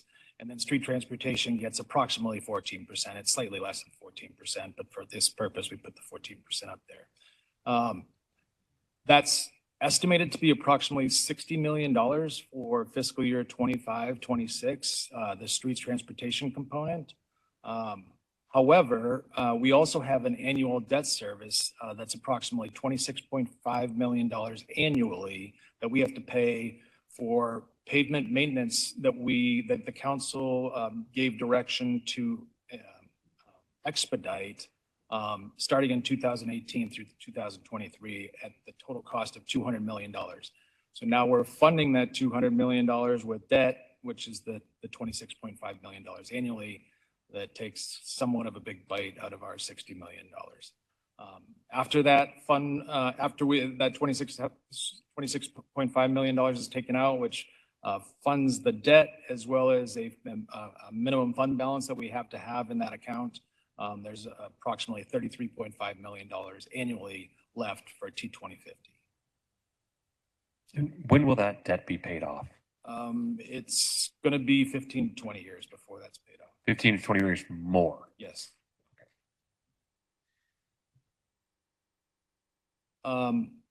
So here is the initial distribution of the T2050 revenues for streets. The major component, again, is maintenance. It's the same type of maintenance-related items that we talked about as the AHER funds. It's 50% of our allocation at $16.75 million. Next is major streets projects, which is 30% or $10 million annually. And then the mobility program that we've come and talked to this committee about on active transportation and sidewalk improvements is $5 million or 15%. And then technology enhancements was proposed at $1.675 million. The CTC direction, when this was first derived, was for the mobility funding to primarily go to street sidewalk improvements and the mobility improvement areas, which are the 8 mobility areas that we've got identified throughout the city. But there is an RSAP component, Roadway Safety Action Program component of T2050 funding. It's $2 million. And again, I'll show you the distribution of all of the $10 million on the next slide. And then, as Ms. Kelso stated, other non-AHER eligible one-time projects that are typically included because they can't be funded by AHER, and these are 2 main components. They make up almost 90% of our overall funding for our capital program. This is one of the places that we go for anything that can't be funded from AHER. And then 2 big projects that we've got are our canalscape projects get funded with T2050 funding. A large portion of our canalscape projects get funded with outside sources. Our SRP aesthetic fund helps us fund anywhere from 80 to 85% of typically of our canalscape projects. And then our Rio Salado bike pedestrian bridge project is the local match. It's federally funded, a large component's federally funded, but the local match will be from T2050 also. Mr. Chairman. Go ahead, Joe. Since you have it on the slide, I'm just curious, when is it's really the final segment now, the canalscape project, right? That remains unfinished? Or is it more than one segment? The direction from the council is to activate all the canals within the city. And so I don't even know if we're halfway to that goal. Grand Canal itself has 2 more section. One that's. Well, there's the segment that just opened, right? Is that 63rd Avenue, something like that, right? All the way to 75th. From 28th, I guess. Yes, There's 28th. So that's more than one segment between. The current one was 47th to 75th, but Okay. then there was a previous one, All right, so it's. 20 something. I'm just curious. You had, see, if you didn't have it on there, I wouldn't be asking this question. You That's cheated okay. up, and so, okay, it's your fault. Thank you. Yeah. But that's just the Grand Canal. We still have Oh, I Western know that. Canal. I know that. And It- so it- there- To me, it's just curious that there's a gap there. And why wouldn't it just be completed in, you know, if you're going to do segments, then do a continuous segment. And that's what I That's a great question, Chair, members of the committee. The problem is with the gap, and the reason there's a gap is because we have to get under a major freeway, and we're having some design challenges doing Oh, that. that makes- And so until we can solve those design challenges, that piece is going to be a gap that- for a and that- little that- longer. And that's true because you have to get under the 17 there to, no, I get it. Okay, thank you. And Andy, the 5.025 million for mobility, I know some of that's sidewalks, and then the other piece of that is mobility improvement areas. What's a mobility improvement area? Those are the 8 villages that we're specifically identifying for gaps, such as it might be a segment of bike lane that needs to be connected from it's focused solely on within the village. It's got a lot of public input within that village to find areas where we can connect neighborhoods to commercial areas and other main areas of congregation. Then how much of that is for street sidewalk improvements? I always hear the number $1 million a year. Is that right? That's correct. I mean, the wait list for sidewalks is really, really long, and I would love to see more resources put towards sidewalks so we can get rid of that wait list for sidewalks. And we have so many areas in our city that need sidewalks. Andy, you're going to say something?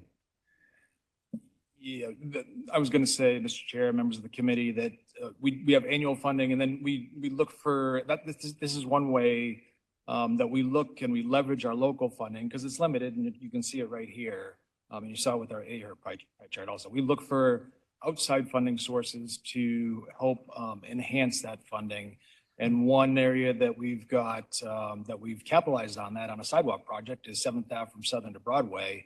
That we've just received approximately $3.5 million to help that there's a significant segment of a mile segment of sidewalk that's missing on that project. It would take a long time for us to be able to put that in the capital improvement program unless we look for outside sources for those types of projects. And the maintenance piece here, the 50% here, the maintenance, is that also repaving, or is that something that's more repaving? That's correct. Okay. So I'll give you a little idea of, Chair, members of the committee. We spend annually on pavement maintenance about 70 million between the two funds, 60 to 70 million. And that is woefully underfunded, I would say. We probably need double that to maintain the streets at the condition they are now. If we wanted to raise the pavement index, we would need significantly more money. So while 70 million might seem like a lot, the team would like at least double that to do what they feel would be the appropriate level of funding for pavement maintenance. Wow. I mean, the roads in my area at least have been repaved. Just got done twice within the last 3 years. They look pretty good to me, and so I appreciate that insight, and I only see my little piece of the world. Other questions? Yes, Mr. Chairman, I have a question. In the previous slide, you mentioned that most of the revenue comes from sales tax, which is like 0.7. Was that right? That's the T2050 component of our revenue source, our funding sources. Yes. Okay. I'm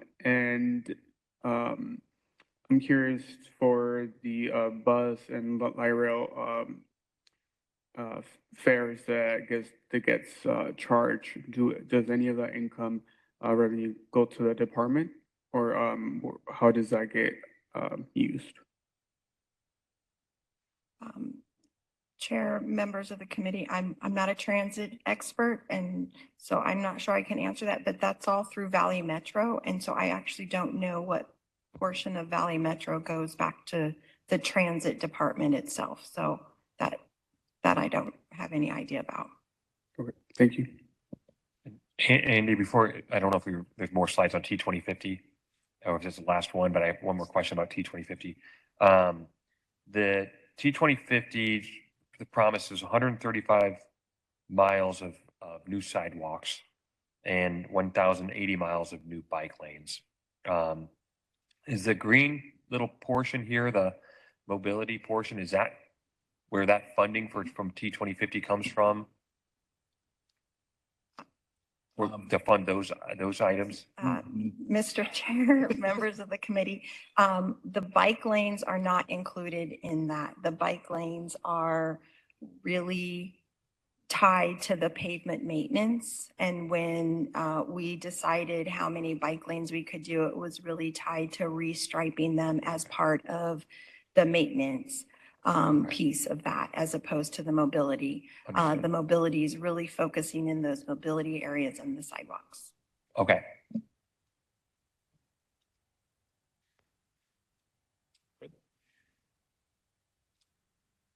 So here's our slide that shows the components for funding sources for the Roadway Safety Action Program.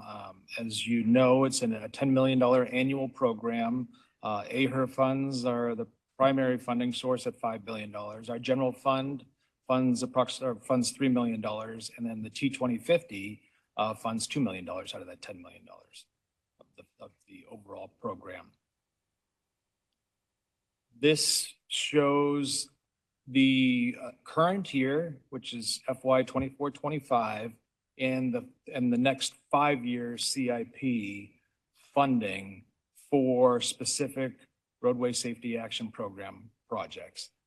It's a little tough to read. I'm going to break it down on the next slide as far as what categories these projects fall in.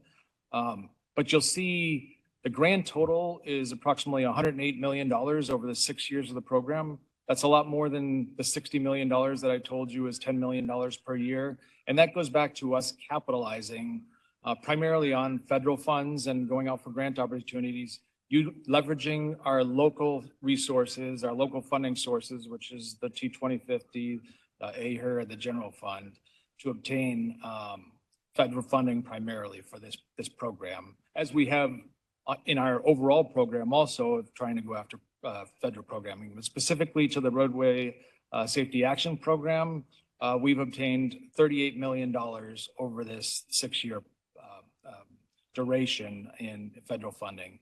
One specific project I'll point out that received a bulk of that federal funding was the SS4A Indian School Road project from 91st to 39th Avenue, which received $25 million in federal funding.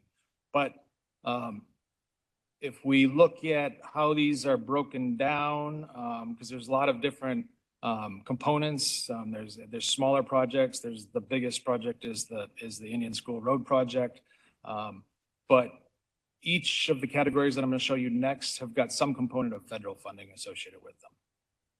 So to break it down so it's a little bit easier to read, and I didn't want to get into the details of each project. There's 16 traffic signal improvement projects to help us upgrade our traffic signals so they can provide us the LPI capability at 23 locations, as well as other technology functions that new signals can provide. 3 Hawk projects. Some of those projects have multiple locations of Hawk installations within them. So the total of the Hawk installations is 13 locations throughout this 5-year program. 1 roadway safety improvement project, which is the Indian School Road project. 1 positive left turn offset project, which will provide left turn offsets at 13 locations citywide. 1 roadway corridor study, which includes 3 corridors to look at safety enhancement, possible safety enhancements along 3 corridors within that are all located on our high injury network. And then 1 speed setting and ped bike safety study. Randy, on this, got a couple of questions here on this slide. The traffic signals 23 locations, are there going to be LPIs at all of those 23 locations? I was just stating, I don't know that that will be the case. And I don't know if we can specifically answer that right now, but what I'm trying to say is that that will allow us to have that type of technology to, if it's warranted, to put the LPI technology, install it or activate it. And kind of where I'm driving with that is, you know, one, I really appreciate the presentation, and I really want this committee to have a very much a hands-on approach in giving recommendations on how this money is spent. I think that's really in line with the mission.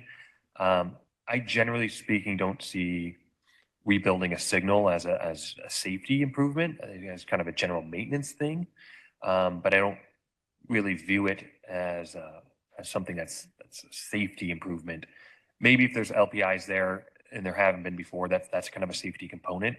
But to me, that's more about your general obligations and maintenance that you have to do. Question about could you explain again, what positive left turn offset?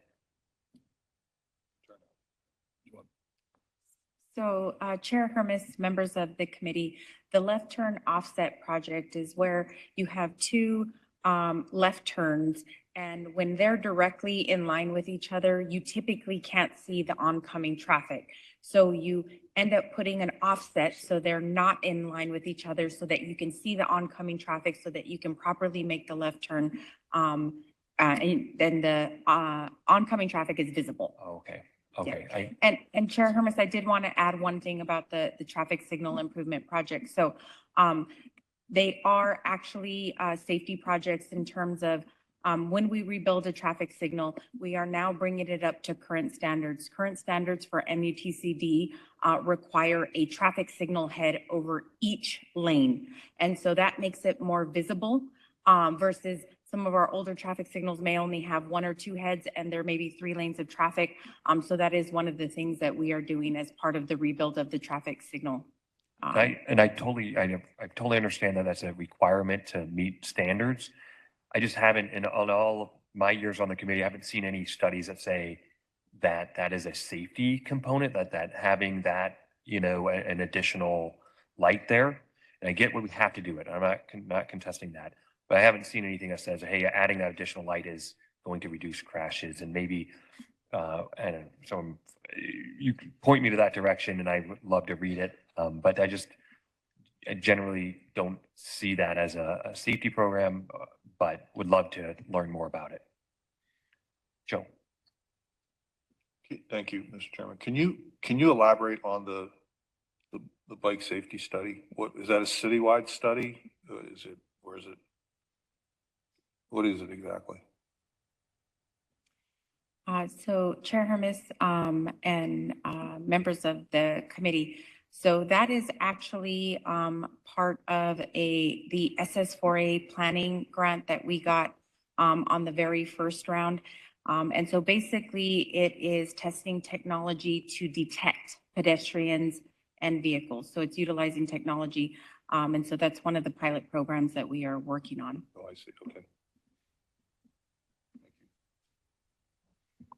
Smita, go ahead. Yes, I need to thank all the positive left turn offsets that are happening in the city. One thing I do want to discuss, and I was waiting to bring this up as a future agenda item, but now is a good time since we are talking about it. There's the improvements happening, but the citizens are still not aware of how exactly to use a positive left turn offset. When a median is pulled back, they are supposed to basically, quote unquote, hug to the left side of their travel lane so that they can see the oncoming vehicle and give the opposing left turn also that visibility of that oncoming vehicle. But most of the citizens are not aware of that. Most of them don't know how to use it. So I was wondering if there's going to be any educational program or like something to educate the drivers on how exactly to use this, and not limiting to just positive left turn offsets. In general, the HSIP funds and all the safety funds that we are using, like Hawks, there's at least some signs that say how to use a hawk, but most of them still don't know exactly how to use it. The flashing yellows arrows also, like many people are raising questions on what exactly is this doing. So will there be an educational campaign to basically educate citizens more on these improvements? Your improvement is as good as the driver using that facility. And if we don't have an efficient use of that facility, it's basically not as efficient as it should be. Like they are supposed to do wonders for left turn crashes, basically. So just wanted to put it out there and wanted to bring it up as a future agenda item for discussion as well. Yes, and Chair Hermes, members of the committee, you bring up a good point regarding education. And I will tell you, obviously, since the Road Safety Action Plan has been in place, we have kind of been focusing on the engineering portion. And I think there's a lot to be done on the education front. And so one of the things that the team and I have been talking about as we move into the next fiscal year is trying to make a more concerted effort to find opportunities for education. And so I think you guys are bringing very valid points to the forefront. And so I definitely think that's something we would like to get on the agenda to get some feedback from this committee so we can focus in fiscal year 26 on further education related to streets. Thank you. Really appreciate that. And I like, again, like I said, as a traffic engineer, I'm in the front of designing these things, and it breaks my heart when people are not using them as they're supposed to be used. So thank you. And the signs are a big hit, I will say. Just giving some feedback from the last meeting. A quick question: the roadway corridor study, the 3 locations. What are those 3 locations? The 3 locations are 19th Ave from Dunlap to Thunderbird, Northern Ave from I-17 to 7th Street, and Broadway Road from 35th Ave to 40th Street. And each of those segments has a portion of it is on the high injury network. Okay. And the study is like a safety study to get ideas of how to make the roads more safe. Yeah, and it's the first step in us trying to submit for a implementation grant in the future through that program. Got it. And just to close, that's one of the things that we tried to portray as part of this presentation is we have a very limited amount of local funds on an annual basis that we can utilize to put new projects within the capital program. So as we stated, one of the things that we have to do is leverage our local funds with to go out and try and obtain federal funds and other regional funds to enhance our capital program and make sure that we're successful. That's one of our challenges. Thank you for the presentation. Questions? Randy, go ahead. Thank you. Really appreciate the presentation. Very helpful to have a better understanding of how the funding works and how things how things fit in different pots. I have a little bit different question, and maybe this is a different presentation. I'm not sure, but my question is, how does the city determine which projects to spend the safety funding on?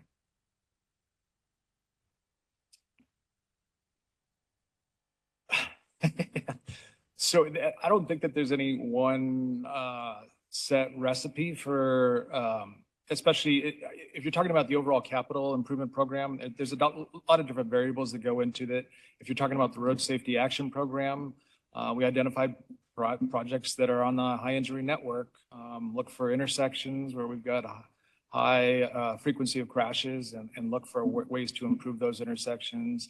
And then as we said, like with the Indian School Road Project, it's on the high injury network. We apply for those federal grants. And when we get them, then we have to look for how are we gonna, because they have a local match requirement for us to fund a portion of that project, typically 30%. So then we have to come in and utilize local funds to help fund those. And that's somewhat how it gets created. And Mr. Chair, members of the committee, Carl's our in-house expert on some of that. And so he might have some other things to add. Thank you, Chair and members of the council.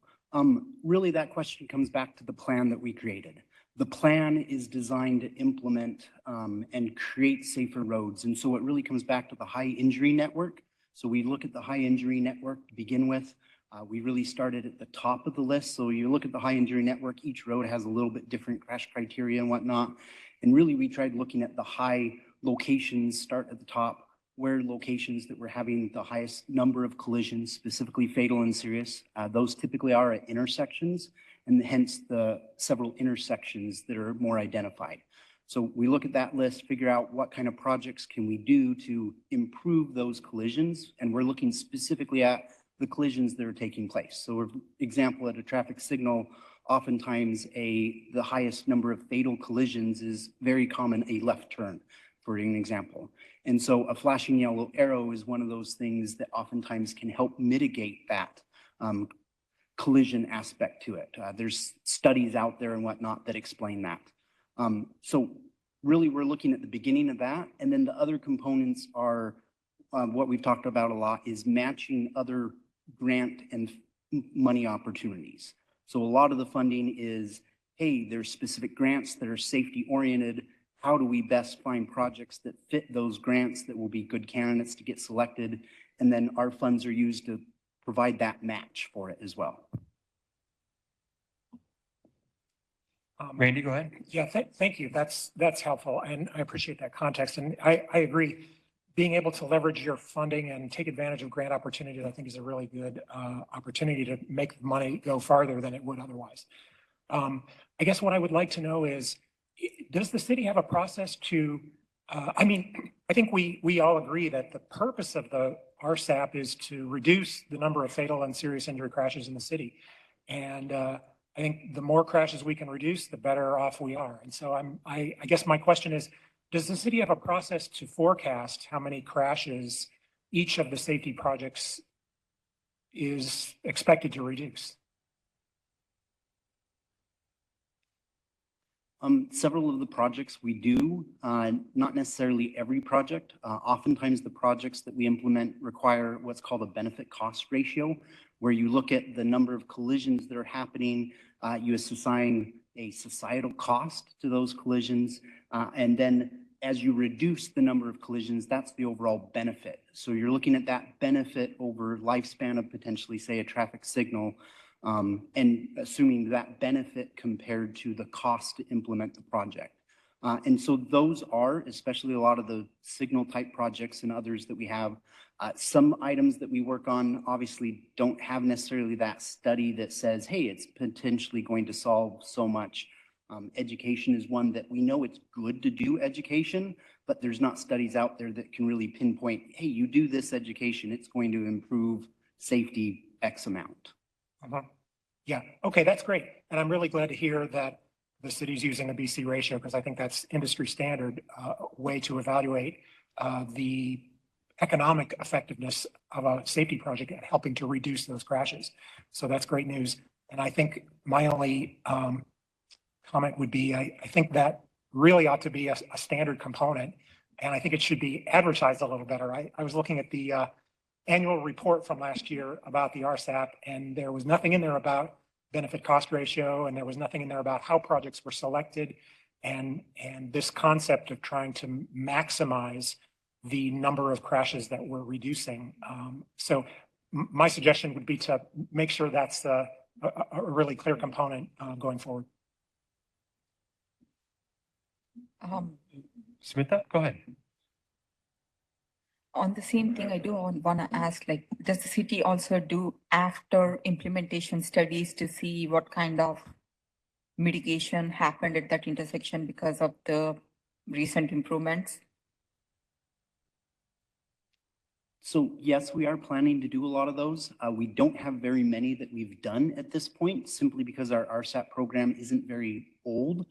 Industry standard is to really look at roughly 3 years of before crash data with at least 3 years after crash data.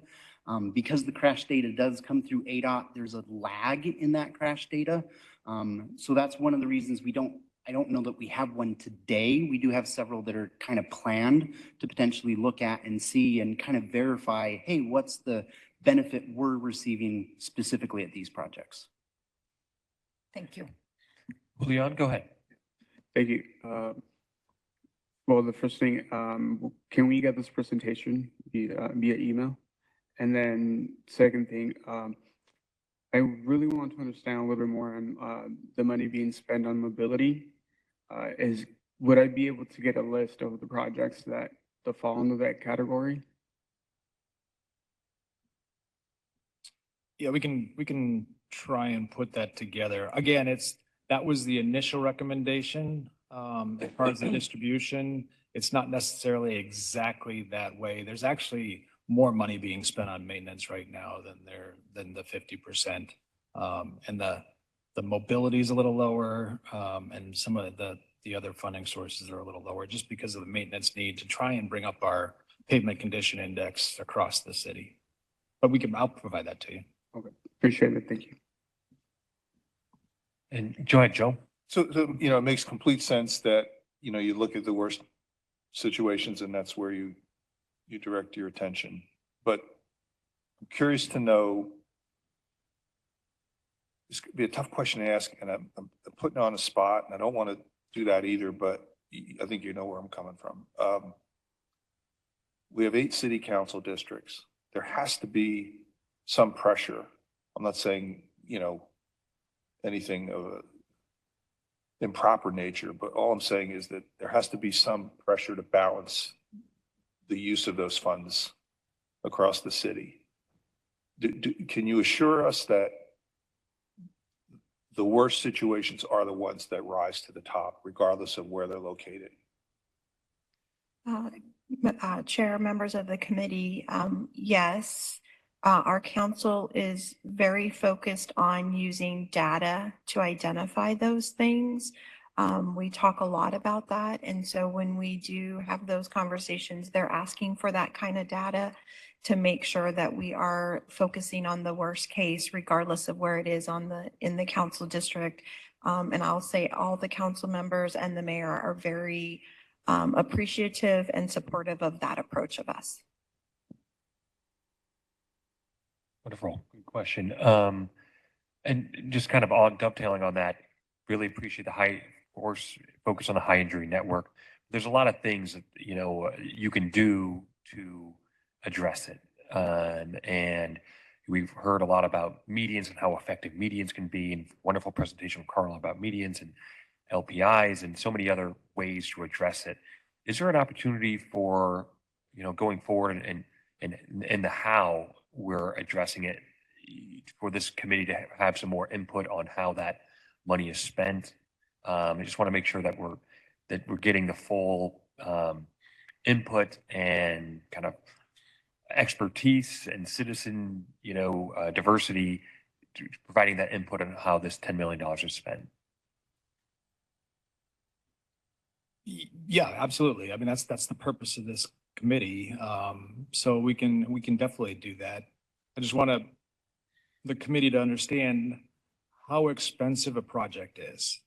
If you look at our Indian school project, I think it's a $43 million project. That would take all five years worth of roadway safety action program funding just to fund one project. Yeah. So the $10 million does not go that far. Yeah. And again, that's why we really look to federal funding to help supplement that program. Yep. And I'll just add to that a little bit, Chair, members of the committee. We've talked about Indian School, and that's kind of the biggest project that we got going right now. And so the intent is to bring that, as we talked about earlier in my director's discussion, that we plan to bring that back with the consultant several times, and that will be an opportunity for this committee to give input into that design and where it's going. Any other questions? If not, I will go. Yeah, go ahead, Julian.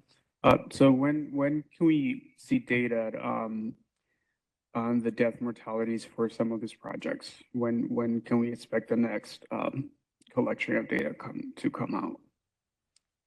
Chair, members of the committee, we're actually currently working on the draft report for the next annual update. This is an update, but it does not update the HEN this year. You might remember the program requires us to update the HEN every other year, and we updated it last year. So it doesn't have an update to the HIN, but it will give you all the data and those kind of things. So staff's been working through that data, and we hope to bring it probably in the October meeting. Okay, any other questions? I'm going to move on to our citizen comments here. We have on this agenda item here, Road Safety Action Project funding. We're going to go first to Nicole Rodriguez. Thank you, Chair. I found this presentation somewhat concerning. There's a big portion of money that was not presented on, and that's the GO bond for Vision Zero, which is close to 17 million for 5 years. And that wasn't included in the RSAP overview. Also from that, there is the Equability Mobility Transportation funding that's in there. Now that may not necessarily be part of RSAP, but it wasn't discussed either in the discussion when we talked a lot about pavement. But also there's a pavement supplement program, part of GO bond, which is 22 million. For the T2050, also, you know, it says on the city's website, 15% of that, of Streets Transportation Department's funds, of the 2050 funds, 15% goes towards the equability based transportation mobility program. But I don't know what that dollar amount is according to the presentation. But you know, we keep hearing about federal funding, but there's also state funding and how that gets allocated, and that does need to be explored more. Yes, the state receives federal funding, but you don't necessarily need to go directly to the feds every time for municipal level. This has become more common from cities around the US due to the federal environment to start exploring how to get better access to their state funding. And also, AHRT is used for sidewalks. No, they cannot be used, that funding cannot be used to do funding of a sidewalk or pathway for a standalone project just for that sidewalk. But yes, it can be used towards sidewalks when that is part of a road improvement program. You can include sidewalks. It was mentioned earlier, sidewalks could not be included. That is not true for that type of funding. You know, lastly, to the aspect too with the conditions of our pavement was talked about quite a bit. For folks who don't know, Streets has been audited for the quality of their mill and overlay. And that was something I worked on some years ago with Councilwoman Pastor. And there's a lot of red flags found because the life cycle of our mill and overlay should be lasting a lot longer than it is, but we don't properly mill and overlay. So we're going to find roads worse in condition over time. And the worst culprit too, as part of that, is the water department. Take a look at Street View, at Osborne and 16th Street, and you're going to see why pedestrians cannot use the sidewalk. Okay. Thank you, Nicole. I'm going to move on next to Abby Tomich. Abby, can you hear us?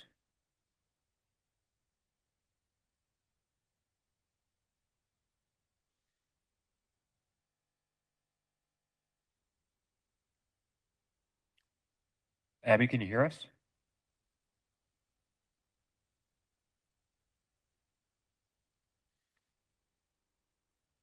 Last call. Abby, are you there? Okay, if you can hear us, just holler, but I'm going to ask Andy a question. Could you, I think there was a comment about the GO bonds. I know that wasn't part of your presentation. Could you explain, is there the aspect of the general obligation bonds related to safety or road safety action plan, or would that be something for a future presentation? So Chair Hermes, members of the committee, we do have general obligation bond money that began this year. So it's a 5-year program, and it's over 3 programs in streets. And so the 3 programs that they have provided funding is the Road Safety Action Plan, Equity Mobility, as well as pavement maintenance. So those are the 3 programs. It roughly comes out to about 50 million for all 3 programs. And so the equity mobility specifically that was mentioned is related to implementation of improvements associated with the T2050 mobility studies. And so as part of the T2050 funding, we were to undertake 39 mobility studies. We've completed 13 to date of the 39 because the Citizens Transportation Commission asked us to stop doing studies and focus on implementation of infrastructure. So the funding that comes from the T2050, as well as some of this GEO bond money, is being used for implementation of some of the recommendations out of those 13 studies. And the GEO bond money for safety, what about that? So there is money. I believe this year we only had about $1.5 million. Yeah, it was about $1.5 million. And it did get programmed into infrastructure improvements. And we're happy to come back and share information related to what we spent on that and what we have planned to be spent in the upcoming year. That would be great. It'd be good to have some input from this body of if it's safety money for street safety, it'd be really great to have input from this body about how we can most effectively use it to address all the major safety issues. I have a follow-up question. Go ahead, Julian. Is the gold bond money from the city or from the state? Or where does I understand the term bonds, but I'm just curious what for these. The money is funded through city residents. Okay, thank you. Joe, go ahead. Andy, can you go back to the comment? Let's go back to the issue of bridges and the pedestrian walkways on bridges, especially pedestrian bridges like, that span, the state highway, that only are there for pedestrian purposes. Where that fits into the overall program, who's responsible? Is it ADOT in this case? Or, I think they are, because I understand that there's a contractor cleaning firm that takes care of the pedestrian bridges. Can you opine on that in any way, like where that responsibility lies? So Chair Hermes, members of the committee, typically when we are building pedestrian bridges over freeway systems, it's usually a collaboration between ADOT and the city of Phoenix. And so one of the more recent ones we built was State Route 202, I want to say roughly around the Broadway alignment, because with the 202 coming in, we were dividing up a community and we needed to get kids across the school. So usually what ends up happening is the superstructure, so the actual structure is maintained by ADOT. The ongoing maintenance and things like that are funded through the city. So it's a collaborative effort. Mr. Chairman, I don't know where this fits into the conversation, but I got to tell you, one of my emerging pet peeves is folks congregating on these pedestrian bridges. There's no purpose for folks to be. I get it when it comes to a pedestrian walkway adjacent to a road. You know why they're there. If they're homeless, it's a convenient place to be. Okay. But when it comes to a pedestrian bridge over a state highway, it's hazardous in several ways. One is there's no escape when you're you can't like walk to the side or even walk into a street if you're confronted by someone who's there. I just, I'm going under one on the freeway and I'm looking up just to make sure they're not dropping something off, even though it's essentially a bird cage and it's hard to do that. But I don't know who's responsible, whether it's ADOT or it's the city, but it just seems to me that ought to be a citywide ordinance. No loitering on pedestrian walkways. It just ought to be. There's no reason why folks are congregating there. And it's a hazard to anyone who's using that walkway for its intended purpose, to get over the road. And so I don't know how, if we have to, if it's state statute, then the city ought to put it in the legislative agenda for the next session. And if it's something that can be done by ordinance, I hope somebody would consider it. Thank you, Joe. Any other questions? Okay, hearing none. Thank you so much for the presentation. Really appreciate it. Moving on to our next is our request for future agenda items. This is where anybody, explaining for our new members especially, anybody can request a future agenda item, something they'd like to be seen, something they'd like to discuss, have input on, see a presentation about. This is the time to request those future agenda items. Julian, go ahead. Yeah, on road safety, specifically 7th Street and 7th Avenue, I hear the term suicide lane.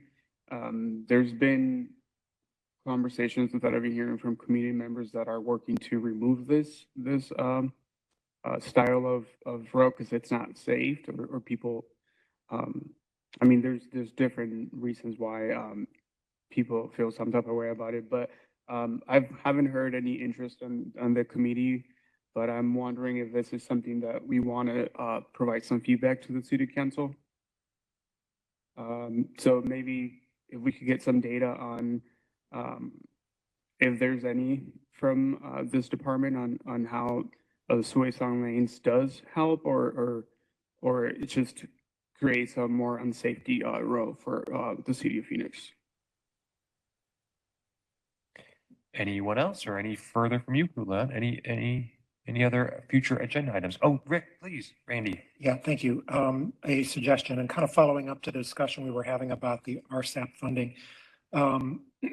You know, I agree that $10 million doesn't go very far. I think that's the line that we heard today. But I think we as a committee need to make sure that we're doing everything we can to make it go as far as we can in terms of reducing fatal and serious injury crashes. And so prior to today's meeting, I had a conversation with a colleague of mine at ADOT. You may know that ADOT administers a program called the Highway Safety Improvement Program that is in a lot of ways very similar to the city's RSAP funding because its mission is, I think, identical in helping to reduce serious injury and fatal crashes on the street network in Arizona. And I thought it would be helpful and interesting for the committee to hear from someone at ADOT about how they administer the HSIP program and focusing on things like what's their process for selecting projects, what's their process for prioritizing projects for funding, to see if there are some lessons the city with a relatively new program might be able to learn from ADOT with a very well-established program that's been in place for decades. So I think that would be a useful sort of guest speaker to bring in and have that conversation. Thank you, Randy. Anyone else? Future agenda items? Okay, hearing none, we're going to move on. Thank you so much. Great ideas. And we are going to move on to our public comment. Don, I'm first going to give it to you. I think you want to say some words before public comment, right, Don? Yes, thank you, Go Mr. ahead. Chairman, members of the committee. During citizens' comment, members of the public may address the committee for up to 3 minutes on issues of interest or concern to them. The Arizona open meeting law permits the committee members to listen to the comments, but prohibits members from discussing or acting on the matters presented. Thank you, Mr. Chairman. Thank you, Don. Appreciate it. And first I have signed up is Nicole Sanderson. It says virtually, but possibly in person. I'm seeing in person. So glad you made it in person and go right ahead. Good evening, everyone. My name is Nicole Sanderson. I'm here as a Phoenix resident who walks, bikes, and takes transit for 95% or more of my transportation. So I've been here for all the meetings this year, and I've noticed that a lack of resources is brought up pretty regularly and cited as the reason for not implementing proven safety solutions or just implementing them on a very limited basis. And I wonder why we aren't discussing here more often how this lack of resources is the result of the city's own policies, for example, land use policies. So when a decision important to street safety is beyond the street department's purview, isn't it their responsibility to elevate that message to council and other departments? So with regards to safety, in a lot of cases, we already said this, we know what works: reducing car volume, reducing speeds, making roads and lanes narrower, intersection design, etc. For example, the leading pedestrian intervals, we know they work, but our plan is to install them on about 1 to 2% of our signalized intersections per year, is what I'm gathering. So that will take 150 years to 300 years to get all around the city. Raise medians, you guys said it yourselves, reduce crashes, especially on arterials. That's where we need them. But we're not hearing a plan to build those throughout the city, even in our high injury network. So again, lack of resources, but it appears to me that the scarcity is somewhat manufactured by our own policies, a product of land use decisions, mandating large lots, limiting building height, forcing everyone to install parking everywhere, spreading out the city. This reduces the tax base per mile of street and increases the number of like intersections per taxpayer, for example. So how many total intersections does Phoenix have? I'm guessing around 20,000. How many per capita? I think that's roughly one intersection for every 80 Phoenicians. Whereas if we look at a city where Vision Zero works, like Hoboken, they have one intersection for 500 residents. So I think we really need to be having this conversation. If you can't implement these solutions because of upstream choices, I think the public deserves transparency about that, and the council needs to hear that directly. Thank you. Thank you, Nicole. Moving on next to Nicole Rodriguez. Nicole. Hi, thank you. I just want to echo support in everything that Sanderson just shared. And I wanted to mention here for folks who don't know me, I'm sometimes there in person. I've never missed a Vision Zero meeting since they started. I've been doing this a long time just as a citizen. Went to all the Go Bond meetings, and this is something that's been very critical, so you'll probably hear from me a lot if you're new, and I just wanted to applaud the student members. I'm so excited for you guys for this opportunity. Councilwoman Laura Pastor and myself worked really hard to get student members on there. We wanted you guys to have voting power, but unfortunately you don't. But stick with it, and appreciate any of the insight and feedback that you guys have. Because usually the students, in my opinion, and maybe it's biased, have some of the best questions and comments. You know, I just wanted to emphasize the concern that we just heard about a budget for RSAP that did not include allocated budget dollars from the Go Bond. That's concerning that it wasn't prepared and put within the presentation. Now it has previously in the beginning of Vision Zero. For those who have served the entire time, it was previously in a presentation, but today it wasn't. And there was misguided information about AHRF on sidewalks and funding towards sidewalks. And that's concerning too. But on a positive note, I do want to mention as well that, you know, as a board member for the Urban Phoenix Project, we are continuously, as a community nonprofit, as well as with other community members, working diligently to help where this proclaimed lack of resources are from streets department to help bring people into better awareness of, you know, how we all can each play a role. And with that, just last month in May, we had our first community-led Bike to Work Day, and that was kicked off by the Urban Phoenix Project, and we had a lot of great members, some serving on this committee that were part of it. Completely community funded. We had bikes that we raffled off, e-bikes and acoustic bikes, all sorts of great stuff. So I know Randy was there actually. And thank you. I know Brianna was there too from Streets. Thank you all who were able to make it. We hope to have a bigger and better one next year, and even do a bike ride up from South Phoenix. And part of this, we want to emphasize the importance of more protected bike lanes, because it actually makes it, as you guys all know, safer for even drivers, not just the people using the sidewalk or the bike lane. So anyways, thank you for what y'all do, and just wanted to leave it at that. Have a good night. Thanks, Nicole. And last is Abby Tomich.